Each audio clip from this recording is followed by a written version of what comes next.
Well, good evening, everybody. It's the Cryptid Huntress. I'm Jessica Jones. Welcome into our wonderful Saturday night show where we are going on the hunt tonight with Brian Owens of BAO Bigfoot.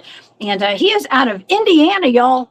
It's been a long time since I had somebody from Indiana on the show. And actually, I don't know if I've ever had anybody from Indiana on this particular show. But I did have a friend of mine a long time ago over on Space Radio, I believe, or KGRA Digital Broadcasting. I don't know. I've had several shows, y'all, but it has been a while. So I am super excited to have Brian here. You guys, he has a property up in Indiana and lots of Bigfoot and Dogman activity out there. We're going to hear about all of it tonight. And so we're going to be in for a huge treat. And I hope you guys are ready for it. Y'all buckle up, buttercups, because we're going in again tonight on some fantastic firsthand encounters with Bigfoot and Dogman and other things as well. We're talking about ETs, little people, you name it, he's got it. Okay, so, and that's actually kind of what happens with a lot of these places of, areas of high strangeness. There's not just one type of activity there. We're going to have a lot of different types of activity in these places, kind of like Skinwalker Ranch and Skinwalker Ranch of the South, if you guys know. Y'all know about that one. Okay, so that's one of my research areas. So anyways, happy Memorial Day weekend. I hope everybody's being safe. I hope you're having fun. And we are remembering those who have fallen and given their lives for our country. And it is a solemn holiday, but it's also a fantastic time to spend time with our families. And so, yeah, so y'all please just stay safe out there. Okay. All right. Well, if you guys would like to check out the Cryptid Huntress, y'all go over to my my YouTube channel here, of course, but also to my website. I do have the cryptidhuntress.com is a great resource if you want to find out more about where I'm going to be, what I'm going to be doing, what I am doing, all that, all the public stuff is over there on my website. All my shows are posted over there as well as a calendar of events. And by the way, speaking of which, I am going to be, I've just added another event to the calendar. This is in October. You guys have plenty of time to get ready for this one. I will be at the Cornwallis Bigfoot Town Hall coming up that's in South Alabama, actually. We've got Kumbo Baker, Mark Green, Greg House, Mark Newbill, Flat Rock, Greg Obles, and myself are going to be speaking at that town hall. It's a free event. And I know I get asked quite a bit if I take people out Bigfooting, and no, I do not. Okay, but Sheila and Scott Granger do, and they actually have 25 spots. I think they're probably starting to go because I've had a lot of people check in. But if you guys want to go Bigfooting down in Cornwallis, I think it's Cornwallis 1828. I think is what they call it. It's a historical farmstead of some sort, and I don't know. I'm going to learn more about it when I go down there. But lots of cool Bigfoot critter activity down there. So if you guys want to go on an expedition, now's your chance. Okay. And also go to Squatch Fishing Outfitters and sign up for their other expeditions. They got several coming up till the end of the year. Okay. So they're based out of Ellijay, Georgia. If you guys are wanting to go do that. Okay. Also, I do have a Patreon if y'all want to support the Cryptid Huntress, and if you want to check out my shop, it's called War Woman Goods. So thank y'all so much for all your support. It means the world to me. Okay. Okay. Well, let's get Brian up here tonight, and thank you. Gosh, I see that chat is just going and going and going. Thank you so much to all my teammates that are in here tonight. I see y'all, all my friends, and to my moderators, everybody that's in here. Y'all make a girl feel real special. Okay. Okay, so Brian Owens was out deer hunting in southern Indiana back in 1993 when he had his first cryptid experience, which led to a series of sightings and unexplained cryptid activity on his 10-acre property near Hoosier National Forest. He's witnessed massive creatures, observed mysterious orbs, and he's found wood structures and tracks, footprints around 10 feet from his house. So he's had interactions with dogmen and Bigfoot. He's documented these encounters through videos, photos, audio recordings, and he's got a Facebook group. It's called BAO Bigfoot. And you guys probably going to want to go join his group. Okay, be civilized, y'all. That's what all those groups always say, don't they? It's like, if you want to join this Facebook group, you better be civil. Okay, but that's why I don't have a Facebook group, because I know we don't know how to be civil, do we? I'm just kidding. I'm speaking for myself here.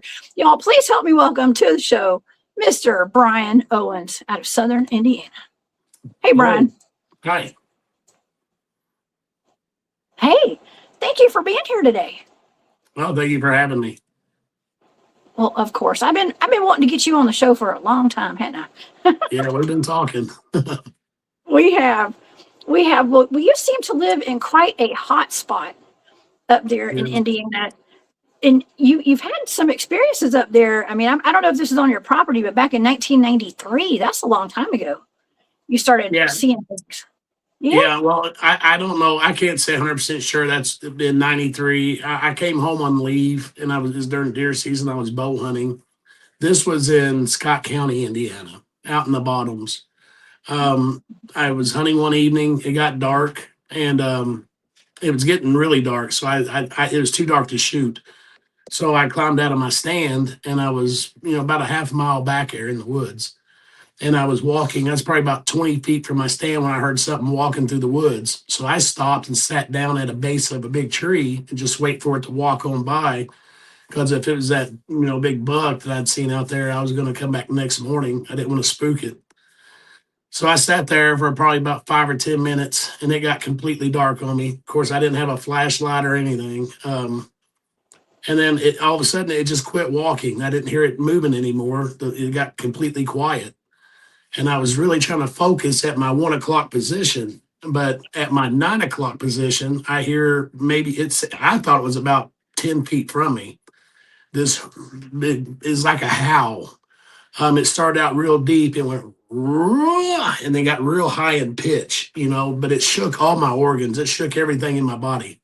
Of course, I had no idea what it was. I jumped up and I ran. I ran out of them woods as fast as I could go. And I ran through the complete darkness. Luckily, I made it to my car, and I never went back out there. I left my stand there. As far as I know, it's still strapped to the tree. Oh, no way. Yeah, and now I found out that I don't know how long ago it's been, but the state bought up all that property. So I haven't been back out there, in the woods since. And that was my first experience. Like I said, I didn't see anything. All I knew is something big howled really close to me and scared the crap out of me. It wasn't until later I was watching the show, I think Finding Bigfoot. And they were interviewing somebody, and he talked about how he heard and described it exactly the same way what I heard. He said he went down, it started out real low in bass and got higher in pitch as it screamed. And I was like, oh my God, that's what I heard. And if he thinks that was a Bigfoot, then that must have been a Bigfoot with me, and I never thought in Indiana you would have to worry about Bigfoot or anything. But like I said, I didn't see anything. It's just a loud howl. Now, the next encounter we had that I had was in 2021 or 2022. I'm not exactly sure. I think it was 2021. Me and my son were up in towards central Indiana, up in that area. And I like to go gold panning, a little bit. And there was this creek that my daughter and her friends would always go to. There was a lot of geodes everywhere throughout that creek. They'd go up there and bust them open and get some pretty rocks, And so I went up there there's cracks in the bedrock. It's got a lot of black sand in it. And I've actually found some little flakes, gold flakes. So I was panning in the creek. Peyton was on the bank with a metal detector walking around. And I just stopped, after panning for a little bit. I stopped to look upstream, and I seen something big and black on the left side, on the left bank. It's probably 40 yards away, 40, 50 yards away. And I was just joking with Peyton. I said, hey, look, man, there's a Bigfoot squatting down there. And he looked up that way. He said he didn't see anything, but he just had this bad feeling that we had to leave. We had that feeling when we first entered. Yeah, well, he said he had the bad feeling when we first got there. He didn't feel right when we first got there. I didn't feel anything. But he was pretty adamant about leaving. I went ahead and took a picture of it. I just thought it was old burnt stump or something. And we left. And I went back a week later with a friend of mine. She wanted to see the creek and the crystals and stuff. And when I went back to that same spot and I looked up there and that big black thing was gone. So I thought, well, that's weird. Maybe it's a big stump. The creek flooded or something and it washed out. And so years go, a couple years going by, actually a few years, it wasn't until 2024 after I started having encounters here. I went back and looked at that picture, and sure enough, it was a squatch squatting down, trying to hide behind a bush. Like you can see its head, the left side of its head, its shoulder, its arm, and then you can see you can see the hair coming off its butt, where it's squatting down, trying to hide. So that was my second experience, but then I didn't know what it was then. But I bought this cabin in November of 2022. And from day one, when we were unloading the U-Haul that night, and we had a eerie feeling like we were being watched. And the next morning, Peyton, he wanted to go deer hunting because it was deer season. And this, like I said, this is our very first morning. He gets up and goes deer hunting. He walks that ridge and goes all the way back to where it goes downhill. And he sat down on the side of that ridge over there. And I don't remember if he called me or texted me, but he said he's hearing something hitting the trees real hard back here, like somebody taking a big stick and hitting the trees real hard. And I was like, well, yeah.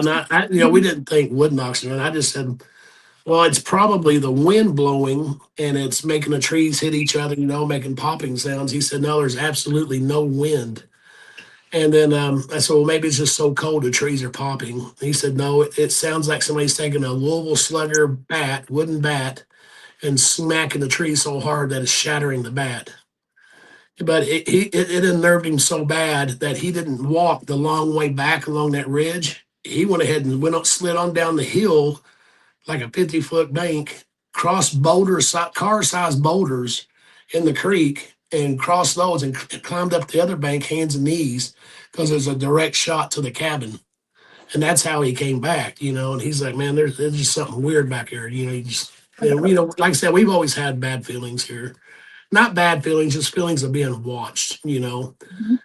And then I started noticing, I would walk the property and I'd notice, structures like limbs, 3 or 4 logs leaning up against another treetop, just leaning there. And I thought, well, somebody was back here hunting and they made a makeshift blind.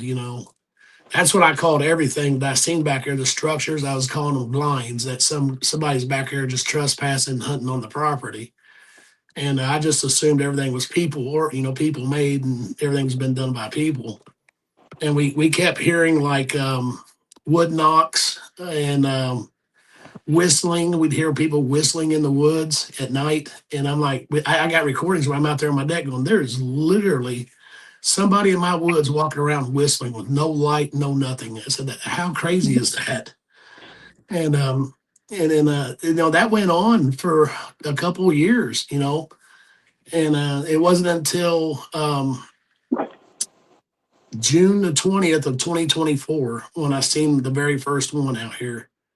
Me and Peyton were sitting out there on the deck. Is in the evening. It's almost dark. And I just seen something big black about 60 yards away just stand up right out in the woods. I mean, it just stood up from the brush. And I was like, oh my God, is that a black bear? Because it was jet black. And it took 2 steps behind a big old poplar tree. It's about 30 inches in diameter. It got behind that tree, but it was wider than the tree. And it took its left hand. Yeah, it took its left arm and wrapped it all the way around the tree and had his hand in front of that tree, his left hand, and he would lean way out to the right and pull himself back up. He just kept doing that. And I told Peyton, I said, man, that ain't a bear, So I started recording. And of course, my Android, it doesn't record good when it's almost dark. So all you can see was like blackness moving back and forth. You couldn't really make any detail. And it wasn't until later that night I went in the house and I was trying to filter it through and screenshots and things like that. And when I got a really good one, I was like, oh my God, these things are real. And once I realized what it was, that's when the heat turned on. That's for that whole week, they tormented us, smacking the cabin real hard. I had a little Yorkie dog. They would torment that little dog, And I think they were playing. I think they were playing with the dog, with Easton. I don't think they were trying to hurt him. They would come up and peck on the deck with a stick because my cabin is 10 foot off the ground by the creek, and then it's all open underneath. It's on pillars, and then on the other end, it's 4 foot off the ground. Where it goes uphill. Uh-huh. But they've been up under the cabin, hitting the floor and things like that, and What? um, So, okay. So I have to admit, I did hear you say that on an interview you did about them yeah, coming up underneath your cabin, and I thought that was really creepy because you're talking about Bigfoot, but you don't only have Bigfoot on your property. You have other cryptids as well. You've had some yeah. run-ins with some dogmen as well, and we just covered on Thursday night. We were covering a case out of Mississippi of some dogmen who were said to have jumped on somebody's house, and they were trying every which way to find their way inside that house with people in it. And did you feel threatened? I mean, I know they're kind of threatening your Yorkie a little bit, and I mean it's very intimidating. Well, Having I them up never there. I hadn't seen a dog man for the first, till about the first year. Oh yeah. And the very first time I seen a dog man, it was actually in 2025, that spring. I was walking back behind my building. I have a dumpster back here. I went back there to burn some cardboard, and it was in the evening, late evening. And as I passed the building to turn right to go to that dumpster, I seen what I thought was a Sasquatch 30 feet away, walking back down the hill away from the building towards a nest that's down in the creek. And I was like, oh, there's one that's super close. So I went to get my phone out to take a picture. And right when I was holding my phone, getting ready to press the picture to take it, this thing turned its head sideways and looked over its left shoulder at me. All I could see was his back. When he turned its head and looked over his shoulder at me, that's when I noticed it had a real long Doberman pincher looking snout and big, tall, pointy ears. Um, and that's like, I went ahead and took the picture, but I said, oh my God, that's not a Bigfoot. What is that? So I started telling other researchers about it, and that's when they said, "Oh, well, you've seen a dog man." I said, "What is a dog man? I've never even heard of that." And it didn't have a tail. Everybody kept asking me, "Did it have a tail?" I was like, "No, I never seen a tail." But it did have like its hair. It's like its shoulders were real wide and muscular. Its hair on its body was real short, like a boxer's hair, a boxer dog. And its stomach, like its back came down and tapered real small at the waist and got real wide again at its legs. And it had like hair that come down from its head and neck down along the spine of its back. It went all the way down about middle waist. It was longer hair, like 2 to 3 inch long hair. And but I didn't see a tail. It didn't have a tail. All the dogmen that I've seen out here, I did not see any tails on them. So I don't know if they're a different breed because I hear people say, "Oh, they got tails." I was like, "Well, the ones I seen didn't. They look just like a Sasquatch with a dog head." I've heard, The I hear head. that pretty. I kind of hear it's kind of like almost half and half. Like sometimes they say there's a tail and sometimes there's not, and so sometimes people just don't know. They didn't Yeah. catch it. They didn't think there was one. But yeah, that's interesting. Did they have like the digigrade legs, like the ones that like dog legs, or they have human like legs? It was walking through brush about 2 to 3 foot tall, so I really didn't see its feet or anything like that. I just seen it about mid thigh up, and all the dogmen that I've seen, I never got to see their feet because they're all either standing in brush or out of a nest or something. I never actually get to see their whole body. Now I have found some tracks in the field.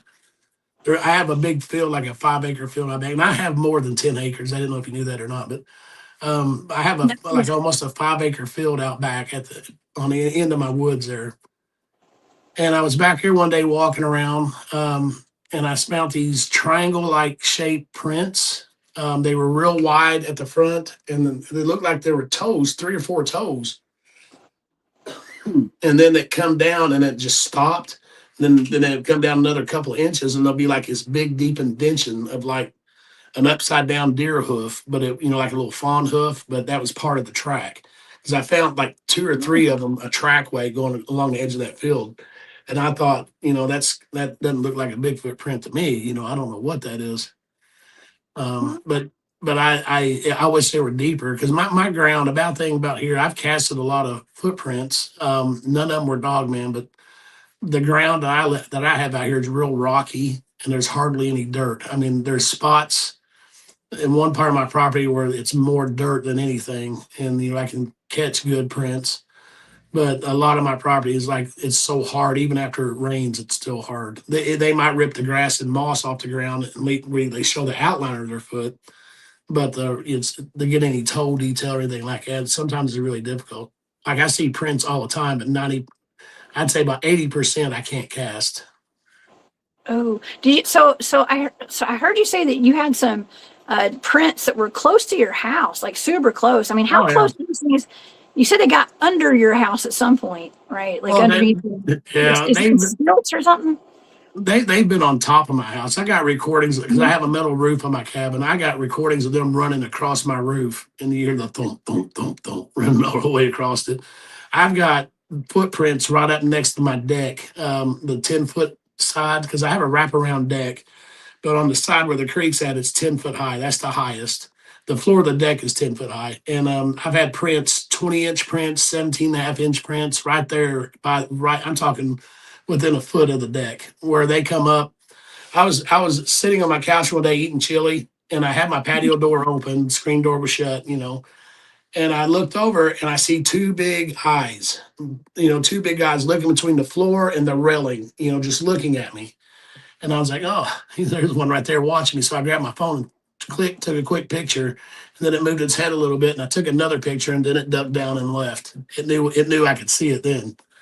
But yeah, they come right up on the house. Like a lot of my prints I get are either in between the building and the garage there. They're like, they're everywhere out here. They're in my driveway. I come home in the evenings, I'll see them, in my yard or and things like that. And back behind the log, it fell by my building. I gift right there at that log now, and they're always out there when I come home. I see them. You gift them? What kind of things are you gifting them? At first I did trinkets and stuff. Like I've heard about marbles and things like that. They never really messed with that stuff. I had this little music box, a little square-inch music box, and when you wind it, it has those little metal plates in it. They would go ding, ding, ding, or you know what I mean. It would play "You Are My Sunshine," and I would go out there and I'd wind it, but I would take it way out in the woods at a stump where I would gift that at this stump. I had like 3 different gifting spots. And when I used to gift out there at the stump, I'd set that out there, but I'd always play it, ding, ding, ding, and I'd close the lid back and set it down, lay out the apples or whatever I took them, And I'd go back out there like 3 days later, and that box, the lid would be open and in a different spot where they were playing with it. And but they played with that thing so much that it just ended up getting broke and destroyed because that thin wood, after a year out in the weather, it just got destroyed. You just need to put another one out there, Brian. Yeah, I actually I don't even know where I got that one from. And I was thinking about that one day. I said, man, I need to buy another music box because them little ones liked it. And I was just kind of looking through Amazon and seeing the exact same one. It says "You Are My Sunshine," and just a little handle that you crank, and it plays it. So I'm going to order them another one because I know the little ones like it. And I gave them Twizzlers out there on that stump, the red Twizzlers. They'll take the Twizzlers. They eat them all, but they also take them and they're drawing on that stump. They took that Twizzler and just drawn it like a marker. They were drawing lines and all kinds of stuff. It looks like a crayon. That's why Twizzlers are crayons. It's basically like eating a crayon, I think. I think they taste like crayons.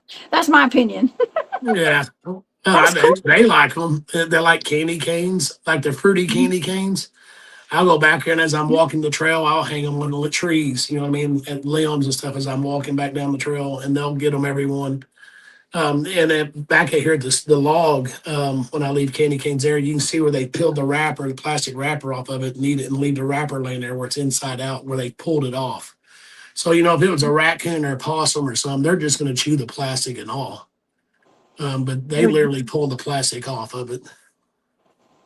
Oh man, that is so cool. You know, we got a lot of questions. I know a lot of people want to see pictures, and I do have some pictures to show tonight that you sent me, and they're really great. Actually, as a matter of fact, one of the pictures lines up with this question from William Nighthawk. Thank you, William.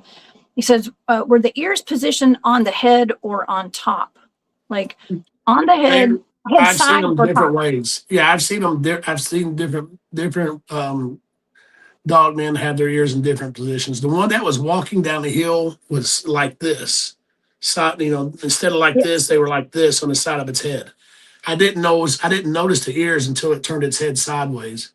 Once it turned its head sideways, and then that's when I seen the pointy ear like that, and then the long skinny snout. And I've got another picture of him in a nest. It's kind of dark. He's hunkered down, but you can see his pointy ears. This time his ears are pointing to the front. So, but he's all muscular, like bowling ball shoulders. I mean, very muscular. I think I sent you that picture. He's just kind of squatted down inside a nest there, and it's pretty dark in the nest. Um, and they nest with the squatches. I mean, they are all together. They're not fighting over territory that I know of. Every time I see a dog man, he's always with the squatch, or there's one squatch nearby him. I got one picture of a Sasquatch. There's a tree right here, and you see this much of the Squatch's face, but on the other side of his shoulder, there is a dog man looking over his shoulder. His head is just as big as a Squatch's, but that one has the colors of a German Shepherd or a wolf. Almost those colors. Oh yeah. Okay. Well, let's show some pictures. Should we do that? Let's just show some pictures Yeah. since we're talking about it. Yeah, let's go ahead. I can tell you what happened when I took the picture. Okay. I mean, there's a bunch of pictures here. Okay, so we'll just choose some you like, and we'll go through it. Okay. Oh, that's the one I call Big Red. Mm-hmm. He's real big, got a flat gray face, and he's all red hair, like the color of orangutan color. Mm-hmm. But yeah, at the top there, you see his face. He's looking to the left. He knew I was standing there taking his picture on the trail. He didn't care. He didn't care what I was doing. This was one of the ones from the first clan that was out here in 2024. Oh wow. That clan was totally different than the clan that's here now. And Big Red there, he's got something behind his back. I don't know if you can see that gold metallic thing. Uh-huh. Yeah, he's right behind his back. And that's a whole nother story. Maybe we'll get into that later, but just remember that gold metallic thing behind his back. Yes. I mean, you got some interesting pictures of lights in the woods and stuff too. That's a UFO right there. So you've got UFO activity too. Yeah, yeah. And if you look in close to the right, see that red rod? Uh-huh. If you look to the right, there's a disc-shaped object further back. Uh-huh. From that, I don't know what that light is. I was sitting on my deck taking a picture of the stars when I seen that. I didn't hear it. I didn't see it when I took the picture. It wasn't until after I took the picture when somebody on my group noticed it, said, "What's that red thing?" And then I zoomed in. I was like, "Oh my God." I didn't even see that thing. But yeah, I mean, it doesn't surprise me because I see all kinds of things out here, lights and noises. Like, I have my security cameras picked up for about a week. It got 2 recordings of something humming so loud. It sounded like it was just a loud hum, and one of the researchers from BFRO told me, he said, after listening to both recordings, he said, you need to go outside and see if you find landings where something landed, because that sounds like a ship. I was like, well, I don't know what it was. I know just 2 big loud hums, and it hummed for a long time. Oh yeah. Wow. Well, it's not uncommon for all this activity to be taking place in one area, a place of high strangeness like where you live. I mean, this is really cool. Now, this picture looks like a dog man, kind of like no, that's a big. What is that? That's a big Bigfoot. Okay, what that is? He's with that image in front, that big white square. That's the top of my building, and he's standing on the back side of it. So the top of that building is 10 foot tall, where his arm is stretched across it. Oh, I see the arm. Okay. Yeah, he's holding a red light in his hand. I don't know what that red light is, I was in my driveway when I took that picture. I noticed a red light, and I thought, well, they're on my building. So I got my phone and zoomed in on it, and that's when I noticed him standing there. If you zoom in on his face, you can see he's a big Bigfoot. He's smiling. He's got his hair in flybacks. And Wow. yeah, but he's probably about 14 to 15 foot tall. My goodness. Yeah, That is he's a big one. interesting. Oh Yeah, my gosh. he's a big one. That's pretty cool. His arm going across that roof there is almost 8 foot long. Because I Good know that grief. because inside my building are 4x4 posts and they're 8 foot apart. So Mhm. his reach right there from his shoulder to where that red light is, where his hand is, it's almost 8 foot. So Wow. that's how long his reach is. That is wow. These things are huge. Yeah. Okay.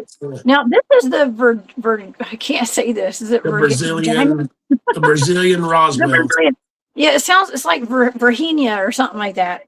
The yeah, it was like it seems like somebody touched it and they ended up dying, didn't they? It was Yeah, like from a close chip. yeah, it's oily skin. They said Yes. they were. See, when I seen it, when I watched this documentary, that was actually this year when I watched it. I had no idea, but when I seen it, I said, "Oh my gosh!" The one I call Little Yoda looks just like it. Has the knots on his head, the I know. red eyes, but mine was tan skin. The one that I So, got a picture of was in tan skin. But then I read later, or watched it later on, or another documentary over the Brazilian Roswell. They said there were two more and they were tan skin. And they said this one was black. They think because the sun was really too hard on it and it was secreting oil and the skin turned black, but the other two were tan. I said, well, that makes sense because one of my properties tan. wow. That is wild. Okay, so you have these on your property. What is this picture? That is a little gray. He's actually in a nest. If you kind of zoom in a little bit, you'll see he's got both of his hands up beside his face like this. Uh-huh. But you see his two eyes, the top of his head there, the round dome part. He's wearing a black. They wear real black skin tight suits, like a one piece suit. You can kind of see it on his chest. It's a little bit shiny, Uh-huh. but it looks like silk suits to me. And they're long sleeve, and I've got, a few pictures of those little grays, but their skin is not really gray. It's more tan than gray. Hmm. I Now, don't know if it's because it was late in the evening or what. I'm sorry. I didn't mean to oh interrupt you. no, did you take this off your porch or was this like from your house No, out back behind my building. behind your building? Yeah. When Like I, it was when I like go a back there to storage the unit? dumpster to throw stuff away, Mhm. that's when I see them and I take pictures. There's nests everywhere out there, down that valley. I see them everywhere. That's the original shot where I zoomed. Mhm. The first picture, that's the same one circled in white. That's zoomed in all the way on my iPhone. And I seen him from that far down. He was down the valley up on the other side on the other ridge across the creek and everything. That's how I seen him because he just stood out. The phone doesn't know justice when I see him in person. It never does. Trust Yeah. me, I know. I know. Well, that's interesting that I guess, you see these things moving around and, just take a picture. Now, what is what did you take this of? Is that another Okay. grave? Yeah, this is where I pulled in my driveway. Now what happened right before this, we had a lot of snow.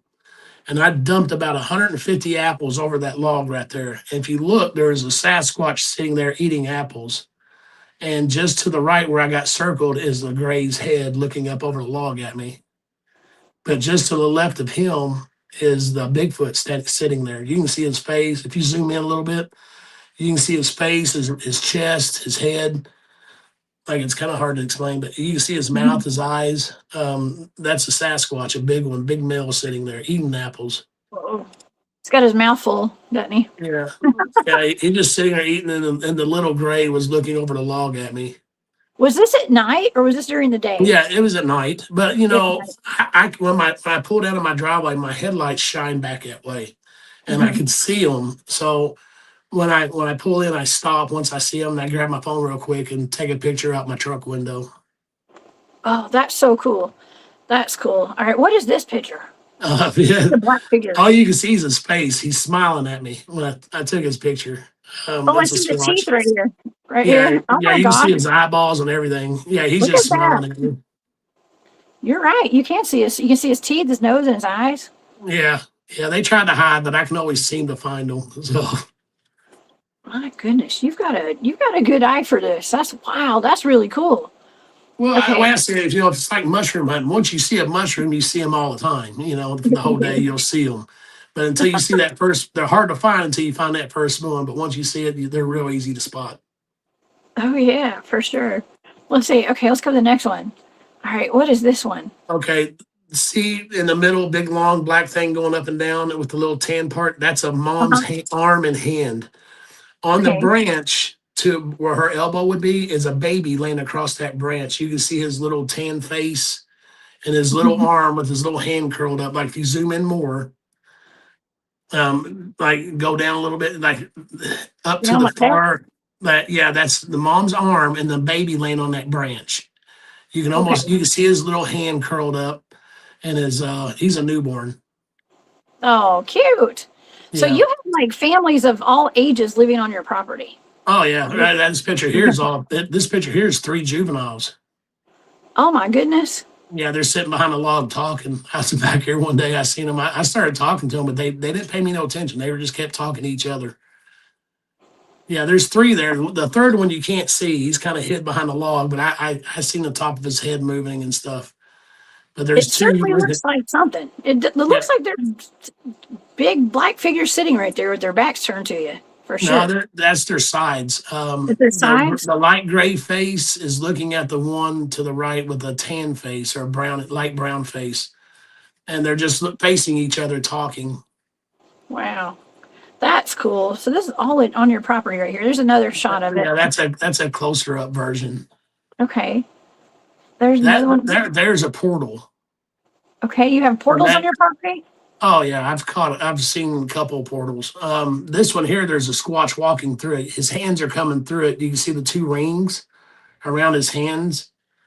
He's a brown squatch walking through, and it's looked like he's coming through plasma. It does Um, look like something right there. I yeah, mean, I don't know if my mind's playing tricks on me, but I see this, okay? yeah, and I there's a definitely see bigger it. thing standing behind him. It's white, kind of a whiter, taller creature. I don't know what it is. Like that's a squatch coming through. But if you scroll up a little bit, you can see the big one's head. It looks like he has horns, almost like a goat man looking thing. Oh But yeah. he's This is behind him in the portal. okay. Cool. So maybe do you think that maybe that could explain some of the activity on your property? Is it maybe potentially you have a portal there? I don't know. I honestly, I didn't. That portal, when I took that picture of that portal, there was a dozen researchers. All of us were sitting there at the campfire that night when that happened. And me, Kevin, and Peyton, my son, heard something walking to our left. And everybody else was talking and joking and laughing and stuff. But we were focused on what was walking. And then so I got up and took my iPhone. At the time, I had an iPhone 15, and I turned it on photo, to take a picture. And I just took a picture about where I was hearing sound. And that's when I seen, it took the picture. Then it takes like 10 seconds for the exposure to actually click. But I'm sitting there watching this portal, and one walks through, and then right when it clicked, the little one was getting ready to walk through, and that's where the picture saved, and that's the picture you see. But there's another picture; it's not as filtered, and where you see the one that first walked through, you see his whole face about probably 3 feet from that portal, where he came through and turned and was looking at us. That's wow, that's fantastic. That is really cool. Well, so you're also picking up on, handprints and things like that too. I mean, ever Mhm. get any greasy prints on your windows? Yeah, my patio doors, my storm door on the inside of my storm door, where they open the door and their fingers wiped across the glass. They're real oily fingerprints. I have 2 patio doors on one wall, sliding glass patio doors. There's like a door here and a door on the other side or to the right, and there was a fireplace in the middle. But they would always come up to the left door, and you can see where they press their faces up against it, and they leave their oil faces imprints and have their hands, fingerprints. Sometimes their whole hand will be on there, or just smears. And my inside of my truck, they'd opened the passenger door and smeared across my window, passenger door window. And that stuff's still on there. I never did wipe it off. It's still there. And that was, gosh, that was last year. And Wow. those prints there, we took a camper out of the back of my truck there, and they walked up, was looking in my truck, seeing why I took the camper out of it. Probably wondering what I did, you know. That's two different size handprints right there. Yeah, that's wow. That there are two different sizes. Wow, that's really Yeah. cool. That's really cool. Okay, what is this picture? That's the face of one that I call Big Red as well. He's a big red one, but he looks more brown in this picture. He's got a really long face. If you zoom in a little bit, you see his two black eyes, but he doesn't really have. He's got a really flat nose, and his mouth is way down low, like he has a really long chin. I'm not sure. I mean, there's different looking species ones out here. Some of them look more human. Some look like this. Some have a baboon look, you know, and some have a demon, you know, a pure evil look, you know. This is just one of the different looking ones. Whoa, that's cool. It does look interesting. I like it. Okay, what do we got here? This was taken while I was sitting out at the campfire one night. He was in the woods. I don't know why his face was lit up so bright like it was, but it was lit up, so I took a picture. Oh, cool. Oh, man. So you've got critters and you've got paranormal, supernatural stuff going on. Yeah. And Now zoom in on this one here. This is a good picture. There's a Sasquatch with a white ball in front of his mouth, and then there's a blue alien wearing a white suit just hovering right in front of him. What? Hold on. Yeah. That's wild. It's so hard because I can't point for you, but Yeah. there's a Sasquatch right in the middle. There he's holding up his blue ball right in front of his mouth. I don't know what it is, or not blue ball. It's a white ball. And I've seen them have those before. But if you look to the right, you'll see a blue skinned alien in a white suit with black buttons on his chest. Like zoom in real close to that blue alien. Zoom into this one? See. Yeah, you'll see his blue skin. He's got a white hat on, a white suit. That is wild. It looks like a You see robot. his long, skinny arm with his long fingers on the inside the suit. He's got light blue skin. That is wild. You can see the different colors on it for sure. That's interesting. This was in the complete dark. He was illuminated blue like that. This was in the dark. Really? It was a full moon, but you know, I seen him. I seen his blue skin. Well, that's pretty fascinating, actually. That's cool. That's super cool. Now, this is interesting. Yeah, I caught him sleeping. That's a Sasquatch sleeping. He's got his hand, you know, up propped up on his cheek there. He just got his head leaned against his hand, sleeping. Oops. Oh my gosh. That's a pretty cool picture, too, man. Yeah. You've got a lot of good photos here. You really do. And, all right, what is that? That's a squatch with massive buck teeth. That's the face of the squatch. He has two huge buck teeth. Oh my That's God. all you really see is his face. You can see his eyes, his nose, his chin, a little bit of his forehead, but the two big teeth in his mouth sticking out. Like I always thought, how's this guy eat? Because his teeth are so big and bucked. Oh my gosh. Like they're sticking out of his mouth. You can definitely see that. Okay. Whoa. This is a female. This is a female Sasquatch. It's up close of her face. She has I call it calico skin. She has tan, black, gray. Her skin's just different colors across her face. Right there. Now there's a little one behind her. He's got his hand wrapped around and covering her right eye. I don't know if you can see it, but there's a juvenile behind her, and he's got his hand like over her right eye. And the rest of that tan color is her face. Oh my gosh. This is all out of your property, out of your yard. Yeah. Yeah. Wow. So interesting. So cool. Okay. All right. This is a two-parter. This one here in the next picture, this is all one event. If you zoom in on that where I got it circled, okay, that's the hand, the fist of a Bigfoot. You see his arm coming up, then you see his hand's upside down like this with the thumb facing me, right? Uh-huh. He's got his hand closed. The very next picture, you'll see what he does next. Oh, it's different. Yeah, he's flipping me off. He's shooting you a bird? Yeah. He's shooting you a bird. Yeah, look at it. He turned it. He had it first. He had his hand with his palm facing up. Then he turned his hand sideways and gave me the bird.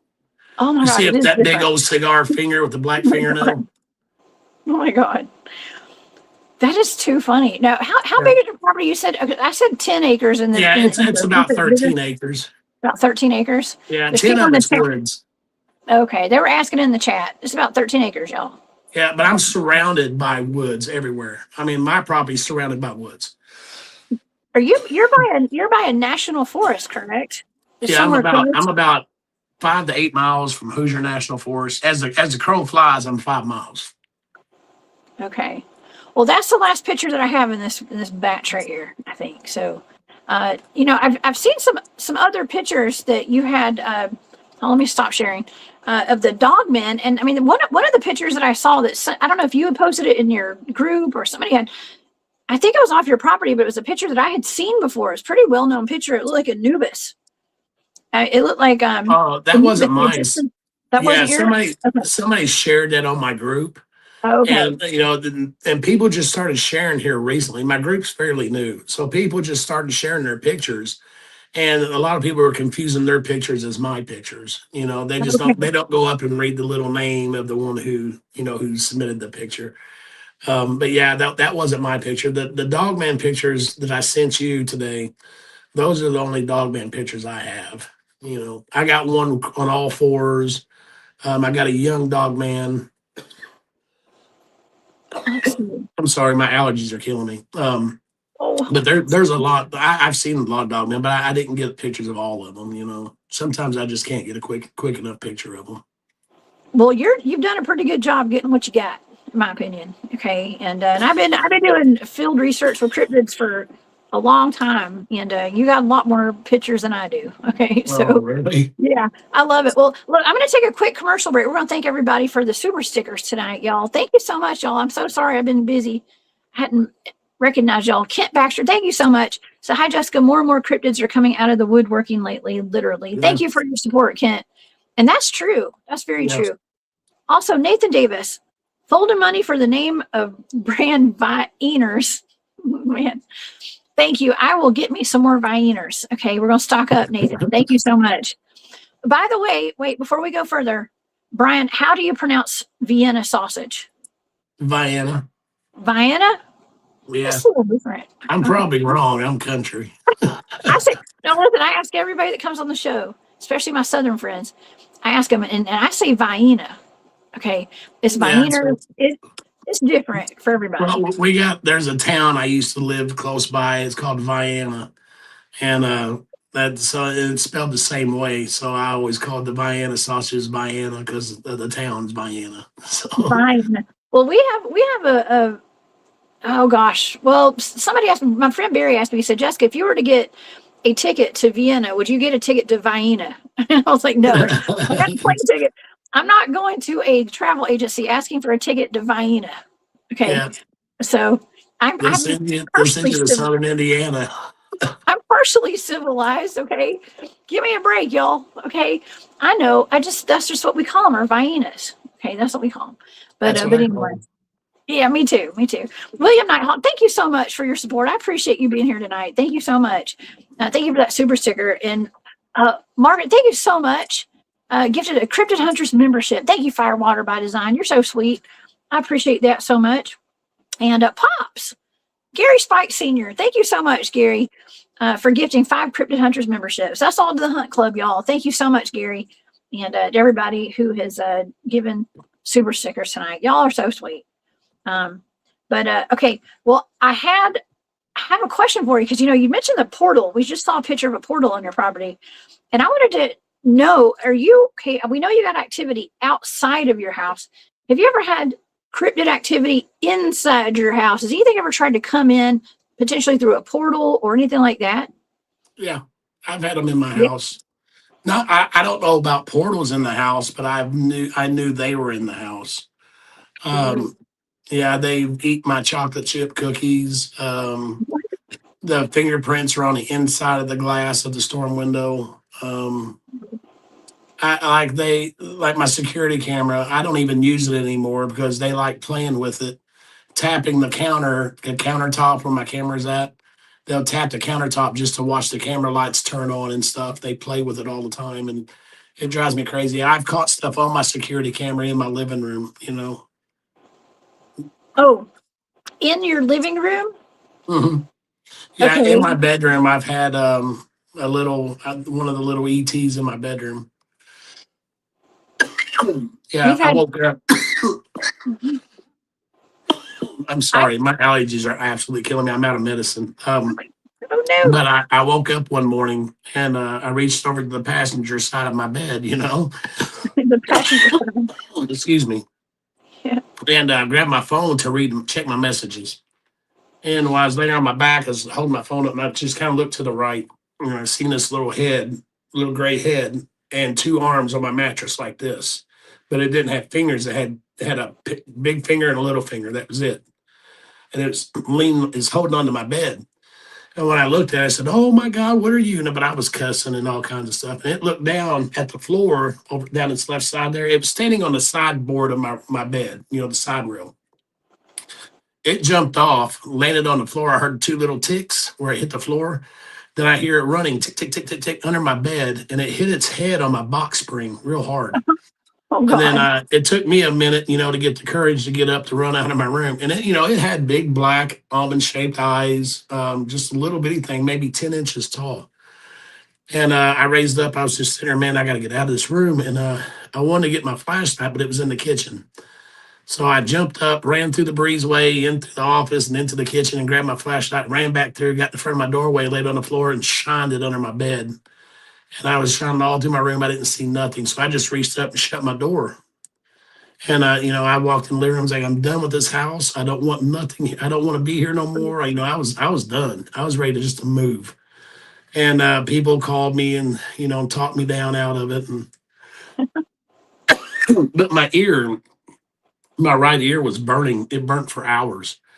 And I had this cut behind my ear. And I took a picture of it. It was a perfect triangle cut with a perfect circle in the middle of it, scooped out, the hole scooped out of that circle. And it's healed up now. It's a scar now, but I think it was done something to my ear or to my head because I watched a documentary one time. This was months later. I was watching YouTube and seen this alien abduction thing, and this guy had a triangle cut in his head with a circle scoop in the middle of it taken out, identical to what I had on mine. Oh, I mean, I know plenty of people who have had similar experiences like that, and I've seen the pictures. I've seen it live. You know, with their skin having little scoops out of it, little circles and triangle Yeah, pattern and stuff.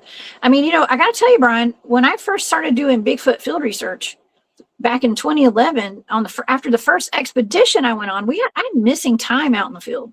The first time I ever went, and when I got home, not soon after that, not too soon after that, I started having ETs in my bedroom at mm, night, and I had it at least twice that I can remember, and it's probably more than that. But and you know, it may have been happening my whole life, and I just didn't know it. But yeah, I remember waking up with gray aliens in my bedroom on absolutely. more A than lot of one people occasion. talk about that. Yeah, And I and had other stuff in my bedroom too. There was like a Grim Reaper bantid in my bedroom one night too. But Lord. but I think it was connected to like me being out there doing the Bigfoot research and stuff. I see them together out here. They're side by side. Yeah, I had another one come in my room one time, another time, but this time when I woke up, I seen it over on the left far corner by the foot of the bed, and I seen the top of its head, his little dome shape, but it had like an arch to the top, kind of like an egg shape, almost crescent shape, and it had a little bit of fuzz, brown fuzz on it. The light in the breezeway was shining through my doorway and across the foot of my bed, and that's how I seen his head from that light of the breezeway. And I jumped up and I took a picture of it and I jumped up and kicked at it, because I said, I told you all, if you don't come in my room anymore, And I wasn't scared then, I was more mad, And but I do got a picture of it and you see the shape of its head, the top of its head and the fuzzy hair on top of it and everything. Ooh, so you were able to jump up and try to drop kick it.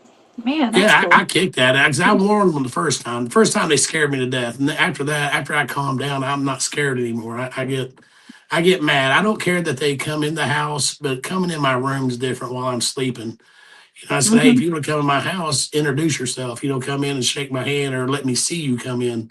Don't just be in my room while I'm sleeping, because that cut on my ear, really behind my ear, on my head, that bothered me. I mean, I was worried that they were implanting something in me or taking some DNA from me or something. I don't know what they were doing.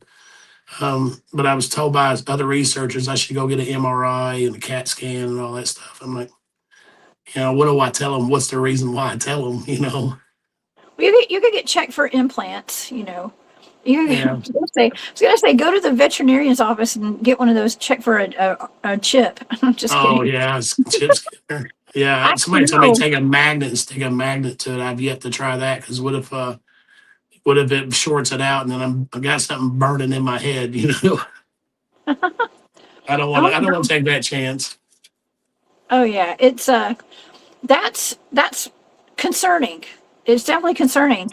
And so, well, you have had communication with these things, right? I mean, has it been Yeah. like telepathic? Are you dreaming of them? Are they in your dreams giving you messages, or is it verbal? I mean, how's the communication Well, going on there? they used to mind speak with me. They don't Mhm. anymore. The first clan would mind speak with me.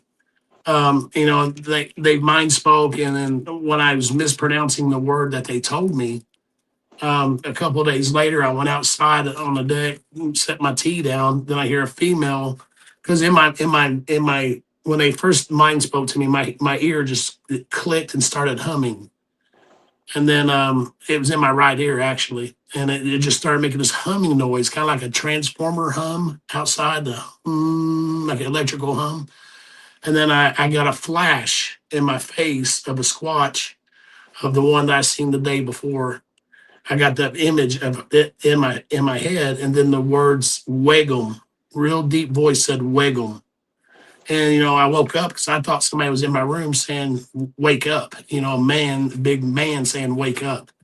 I wasn't really asleep, and when my ear clicked, I kind of woke up. I was still in between. And then when I actually woke up after it said the word, I was like, yeah, yeah, who is it? And there's nobody there. So for the longest time, so what, I kept saying it didn't say wake up, it said wiggle or waggle or something. So for 2 days, I kept questioning myself in my head, what did I hear? Was it wiggle or waggle? And then I went outside on the porch, this was a couple of days later, set my tea down, and down in the creek about 100 yards away, I hear a female yell, Wagum. And I was like, oh my God. She was confirming to me that that's what the word was. And I freaked out, I was like, that is awesome. Thank you. And then the next day, a friend of mine was over. She was sitting out there on the deck, and I came out, with another glass of tea and sat down. We were going to talk. And when I sat down in the chair, the female said again, Wagum. And my friend said, oh my God, who's in your woods? I said, that's them. She goes, they can talk? I said, apparently, because that's the first time I've heard them talk.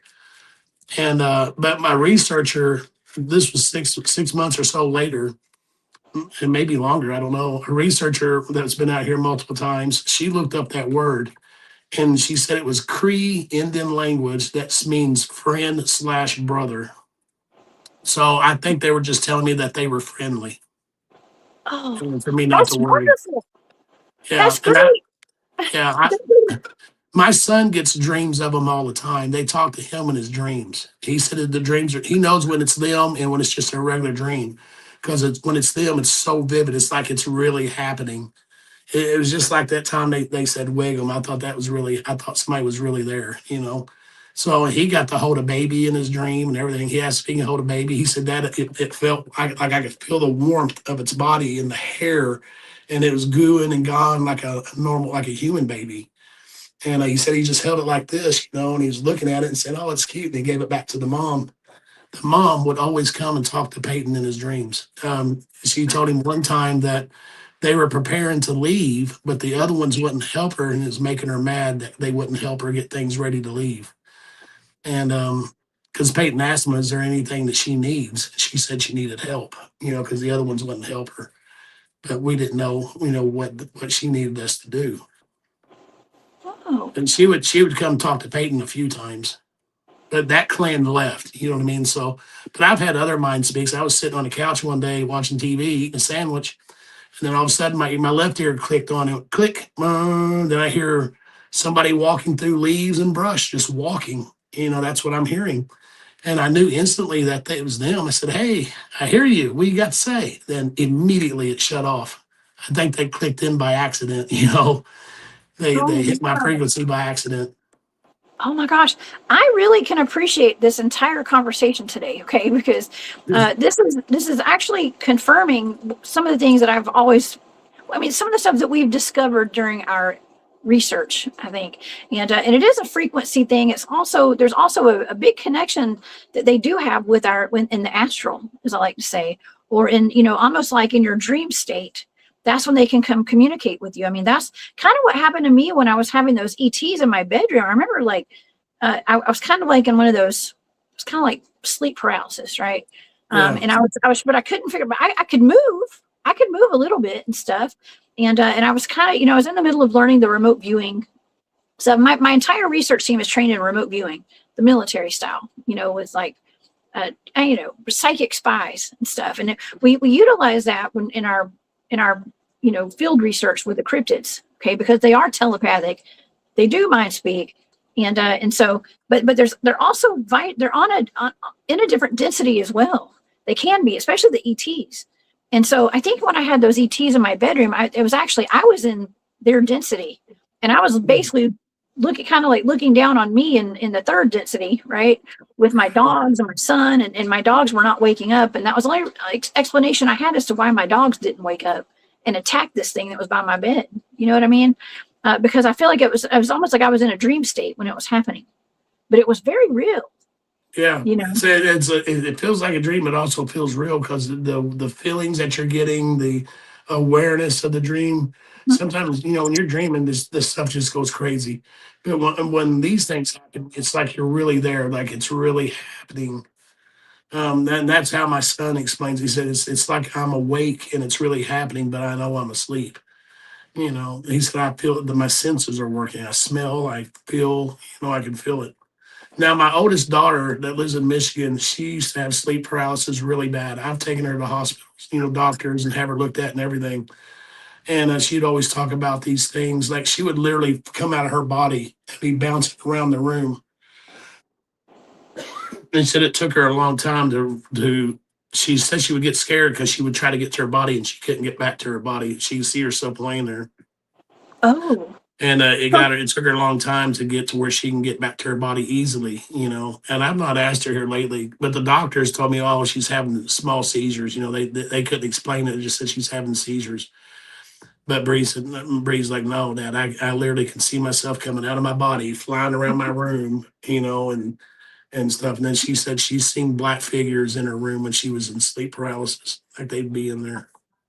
Oh yeah, you know what I'm sensing is that you and your family are very psychically switched on humans, and that's what I'm picking up on, because you're having the same types of experiences that I have, and other people that on my teams have.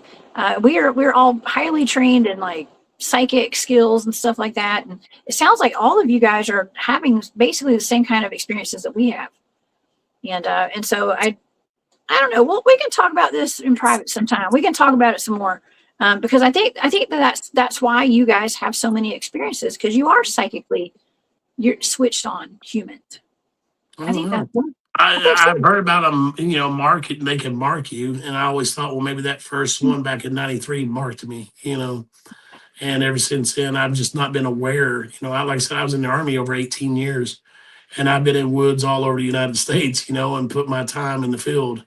And never really, maybe my eyes were just closed, because I never thought of it. And maybe there were things that happened, that I just put off, didn't think, I said it was something else. But who knows? Now, the house that we had before we came here, we sold my old house, and then we rented a place in town, not here, but an hour away from here. We rented a place there for 2 years, and we had a lot of paranormal activity there, like the gray orbs, the bathroom door shutting multiple times, the safe being lifted up out of a total gun safe and slamming to the floor. What? Silverware bouncing around my bowl after I just finished a bowl of cereal, set it on my dresser. I was laying in bed. and my spoon started vibrating, going all the way around my bowl. And I had Peyton come here and listen. I said, "Look at this," and he goes, "What is that?" I said, "This thing going all the way around my bowl." That we had orbs, like I mean, crazy stuff happening there. The dogs would. I moved out when I bought this place, and Peyton stayed there. He rented it for a little bit longer, and and this was we'd already moved in here, but he went back there because he had a job there. So he rented that place for like a few months, and he had a dog living with him, and they said the dog would just stand at the couch and look towards the bathroom. His hair would all be standing up, and it would kind of growl and things like that, like something was in there. Oh man. Well, there's definitely something in there, I bet. And David Pardue, what's up, David? David's one of my teammates. He's out in near Uwharrie, North Carolina, and he's a longtime Bigfooter. And he said he's asking about the eye shine that you see out there. Do you see eye shine or eye glow, or what color Yeah, is it? I've got so many pictures of eye glow. I've seen them. The majority ones I see are white. Some of them look almost like a bluish LED light. And then I've seen the blue light or the blue glows, the red, amber, green. I've got a really good picture of two green. They look fluorescent green. And one eye you can actually see the roundness of the eyeball, but the whole eye is lit up in green. And when I seen it, I was sitting on my deck, and I always asked him, "Hey, let me see your eyes. Let me light them eyes up for me." And one day it did. But it was it was circle. Like they had their eye open. But I went to go take a picture. He squinted his eyes like, "Oh yeah, you're taking a picture of it." They don't like it when you take pictures. But then I messed that up. But I did get a picture. But he started squinting his eyes right when I took the picture. Oh my gosh. Well, so they're fully aware of what we're doing. I mean, that's why, when I go out in the woods, I don't take a lot of equipment. I'm not out there filming, and I'm not taking a Yeah, lot of pictures when I go, because we get more activity that way. They don't like being exactly. filmed. It's Yeah, like we're violating their privacy.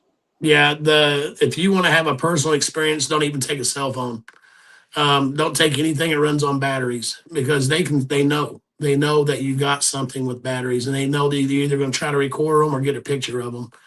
If you just go out there, if you're of an active area, you go there with no technology and just want to have an experience, you'll have one. I mean, more than likely, if you're a good person, you'll have one. You got to have the right thought in your mind too, because they will read your mind. Um, they Yes, know when you're trying to trick them. they do. Nathan, thank you so much for the super sticker again. I appreciate you. Nathan says, please insist that you get a Geiger counter. And that is for radiation testing. Okay. Yeah, And it I is have important. cards. I have radiation cards, and they're really high. It should read 50, like 50 something, but mine's up at 250. That's just here in the house. Oh, Brian, That- that is yeah, really dangerous. You gotta be careful. You need to put yeah. some I of mean, those what can orgone I stuff. do? You can put There's some, nothing I can do about it. there's some things you can do about it. There are some things. I'll we'll talk about it, okay, another time, because I know. I mean, some people say you can get I want to say, like, those orgone pyramids and stuff. You could probably put around your house. That might help a little bit. But there's things that you can do, and you just seem to have like natural portals around your property. And take it from me, with my team's experiences, we know that whenever there's any kind of cryptid activity, paranormal activity, UFO, ET activity, a lot of times there's a little spike of radiation every time something Yeah. happens. And Yeah, so, a guy that retired from NASA, a friend of mine, he's the one that sent me those cards because he was worried about the radiation. And I didn't even think nothing. I said, it took me a while. I had them for a month, never took them out of the package. He just messaged me one day. He goes, "Hey, have you tried those cards out?" I was like, "No, actually, I forgot about them." So I took them out. I took one out to the arch tree. I got this 20-foot arch tree out there that they made overnight. And then I set one out there, and I put one in my house. And then the levels would gradually go up. Now they're around 250, and they said you're not supposed to see 50 within a lifetime. Like whatever the radiation levels are, it says you're not supposed to see 50 in your lifetime, but mine's pushing. It pushed 100 for the longest time. Now it's up to it goes by colors, on the color chart, and now it's up at 250. You're gonna have to start wearing a nuclear radiation suit they wear in those when they Yeah. work in the nuclear plants. You're gonna have to wear one of those to bed at night. Okay, so Well, I do that's know that when I had my well pump I had to replace it in January of 2023. And the people that dug the well are the ones that replaced my pump. And it's 380 foot deep, right? So they were pulling pipe after pipe. And he said, when we dug this well, we hit a chunk of crystal, clear quartz crystal. He says a softball sized piece that broke off, another bigger piece. He said we gave it to the owners and we don't know what they did with it. But he said, so you got a lot of clear quartz crystal in your ground in your property. So if you go out front of my front yard and stand there and a big truck or anything drives along that gravel road out there, you're vibrating on the ground. Like it feels like there's a huge void under my front yard. Like and there's huge boulders out there. Like I can't even mow it, 'cause it's just boulders and it's all moss anyway. But you feel the whole ground vibrating like there's a void. And I always sometimes I got a little worried. It's like, man, this thing's just gonna collapse and I'm gonna fall through, oh God, I hope not. You got a big old rock under you. You're living on top Yeah. of Stone Mountain. Man, okay, well, quartz explains it too. Okay, it could be an explanation as to why you have so much activity. That's something that we've consistently find it when we go on investigations for cryptid activity, dogman, Bigfoot, whatever. There's usually a vein of quartz, a big vein of quartz underneath the ground, wherever these cryptids are. Hmm. It's That not, make, it's that very makes sense. When I went up north was gold panning me and Peyton. That was all geodes, and I found clear quartz up there. Pan clear quartz. So that was when we had that experience up there. So that sounds pretty legit. It does. It does. Well, Nathan said that if he needs help to get a Geiger counter, it can be provided. Personal request. Thank you, Nathan. Yes, if you need a Geiger meter, we're gonna hit up Nathan. Thank you, Nathan. Yeah, that Real would be quick. pretty cool. Yeah, thank you, Nathan. Moon at Noon, thank you for the super sticker. I appreciate your support. You're so sweet. And an Angel Amiriel, thank you so much. Bigfoot started a podcast and no one could find the link. Well, thank you. He is the hide and seek champion, or she too, or the hide and seek champions Yeah. of the world. Yeah, you Okay. just gotta know where to look. Yeah, if you see them every day, you kind of know exactly where to look for them at. Oh yeah, you do. You do. There's Barry. Yeah, we actually have a lot of Bigfoot field researchers and stuff, and Dogman researchers and investigators in the chat tonight. So thank y'all Oh, so much that's for being awesome. here. And I've seen a couple of my teammates say, I've taken reports of some of the same things that you've been saying tonight, especially with that first story. I think David Pardue had said that he had taken a report. Probably, I don't know if it was a hunter. You said earlier one of your first encounters, you were in your deer stand, right? In Yeah, a tree. You just in left it there. 93. Yeah, we often find where people, campers, hunters, they just get up and just run out in the middle of the night in some of these Bigfoot hotspots that we go to, and we know what happened. We know they got ran out of there by a Bigfoot or Oh something. yeah, yeah. My very first encounter, I definitely ran out. I ran a half a mile through pitch black darkness to the woods. I'm lucky I ran straight to my car. I don't know how I did it, but I did. Oh man, I remember somebody told me one day they wear goggles out in the woods at night because, like, I think it's so funny. No, goggle. I think he said goggles. Yeah. So So he you don't wears get a goggles stinking in case eye. he's got to run. Yeah. So Yeah. in case he has to run. I mean, it's a little bulky for me. I don't know, but Yeah. but Well, I've realized they're not going to hurt you. I mean, the ones out here anyway, they're not violent. I get growled at. I've been grunted at, and but it's my fault. It's something that I do that makes them do that to me. Like when I got grunted at twice, I was back in the corner of my field. There's huge nests right there in the woods, and I was looking at the nest, recording. I was on live Facebook Live when I was doing it, and there was two brown ones sitting there, and I said, "Oh look, there's two right there." So I was walking closer, and they were about 40 yards away. So I got right to the tree line, and of course they line the woods right there with anytime there's a nest, they line it with a bunch of trees they pull out of the ground or push over to make a barrier, a border around it. Well, they did the edge of that tree line. They laid trees down and pulled some up, root balls and all, laid them there so I couldn't cross them. They know that I know it's a barrier, but I took it upon myself. I took one step over that tree into the woods, and I heard a grunt. And then I took my other foot and stepped in, and they grunted even louder. And I was like, oh, okay, I got you. I'm leaving. I'm sorry. And I had my backpack out back in the field and went on home. But yeah, it's a very intimidating feeling when you have a Bigfoot grunt at you. especially in your yard too. Yeah, You and know. I'm looking right at them, so I mean they're like right there. That's like the trail. I made a trail 8 foot wide, and it goes from the road all the way through my woods on the right ridge of the creek, all the way back, and then curves and goes into my field. And I used to drive my truck back here. I'd take my tractor back here to bush hog the field and stuff. And they didn't like me driving my truck, so they blocked it with these big tree tops. There's one big huge tree top. They blocked the trail. And me and Peyton were back there. I was like, well, man, I'm gonna have to come out. I said, why did they do this? I got to get to my field. I have to go get my saw now tomorrow morning, come back and cut this thing up and get it out of the way. Well, we go back out there the next morning. They moved it out of the way. They pulled it and moved it sideways along the edge of the trail. And I said, Peyton, they moved this tree top. He goes, wow, that's crazy. And I said, stand there so I can get a picture of scale, how big this tree top is with you standing there. So I took a picture, and then I looked at the picture later on, and down the hill by the creek, there's 3 big male squatches sitting there watching us. And they're probably the ones that moved the top. Oh yeah, But they're just letting you know they're there. Yeah, I thanked them for moving it for me. I said, if you don't want me to drive my truck back here, that's fine. I won't drive my truck back here anymore. But I do need to get my tractor back here. It's a lot smaller and lighter, so I could bush hog the field. And I never had a problem since. As long as I don't cross, because they lined that whole trail on both sides with saplings. They pulled them out of the ground or broke tree limbs or something and laid them end to end on each side of that trail all the way down as a barrier. And they did that so I don't get off the trail into the woods. And the reason they do that is because there's so many nests in my woods. And also there's holes that they've dug into the side of the hill there that they've tunneled. I think they tunneled under that trail is why they didn't want me driving my truck over it, because it was rattling the roof. You know what I mean? Because they got tunnels everywhere out there. I've got caves on my property and everything. I was going to So, ask about caves. Do you yeah. think that that's where they're living, is down in those caves? I think at first they might have been, but once I said they were okay to stay on my property, that they're safe there, that's when they started tunneling. There are times that I'll hear boulders being thrown into the creek, like heavy boulders, like you tell when a big rock hits another rock, the big thud noise it makes, it's a distinctive sound.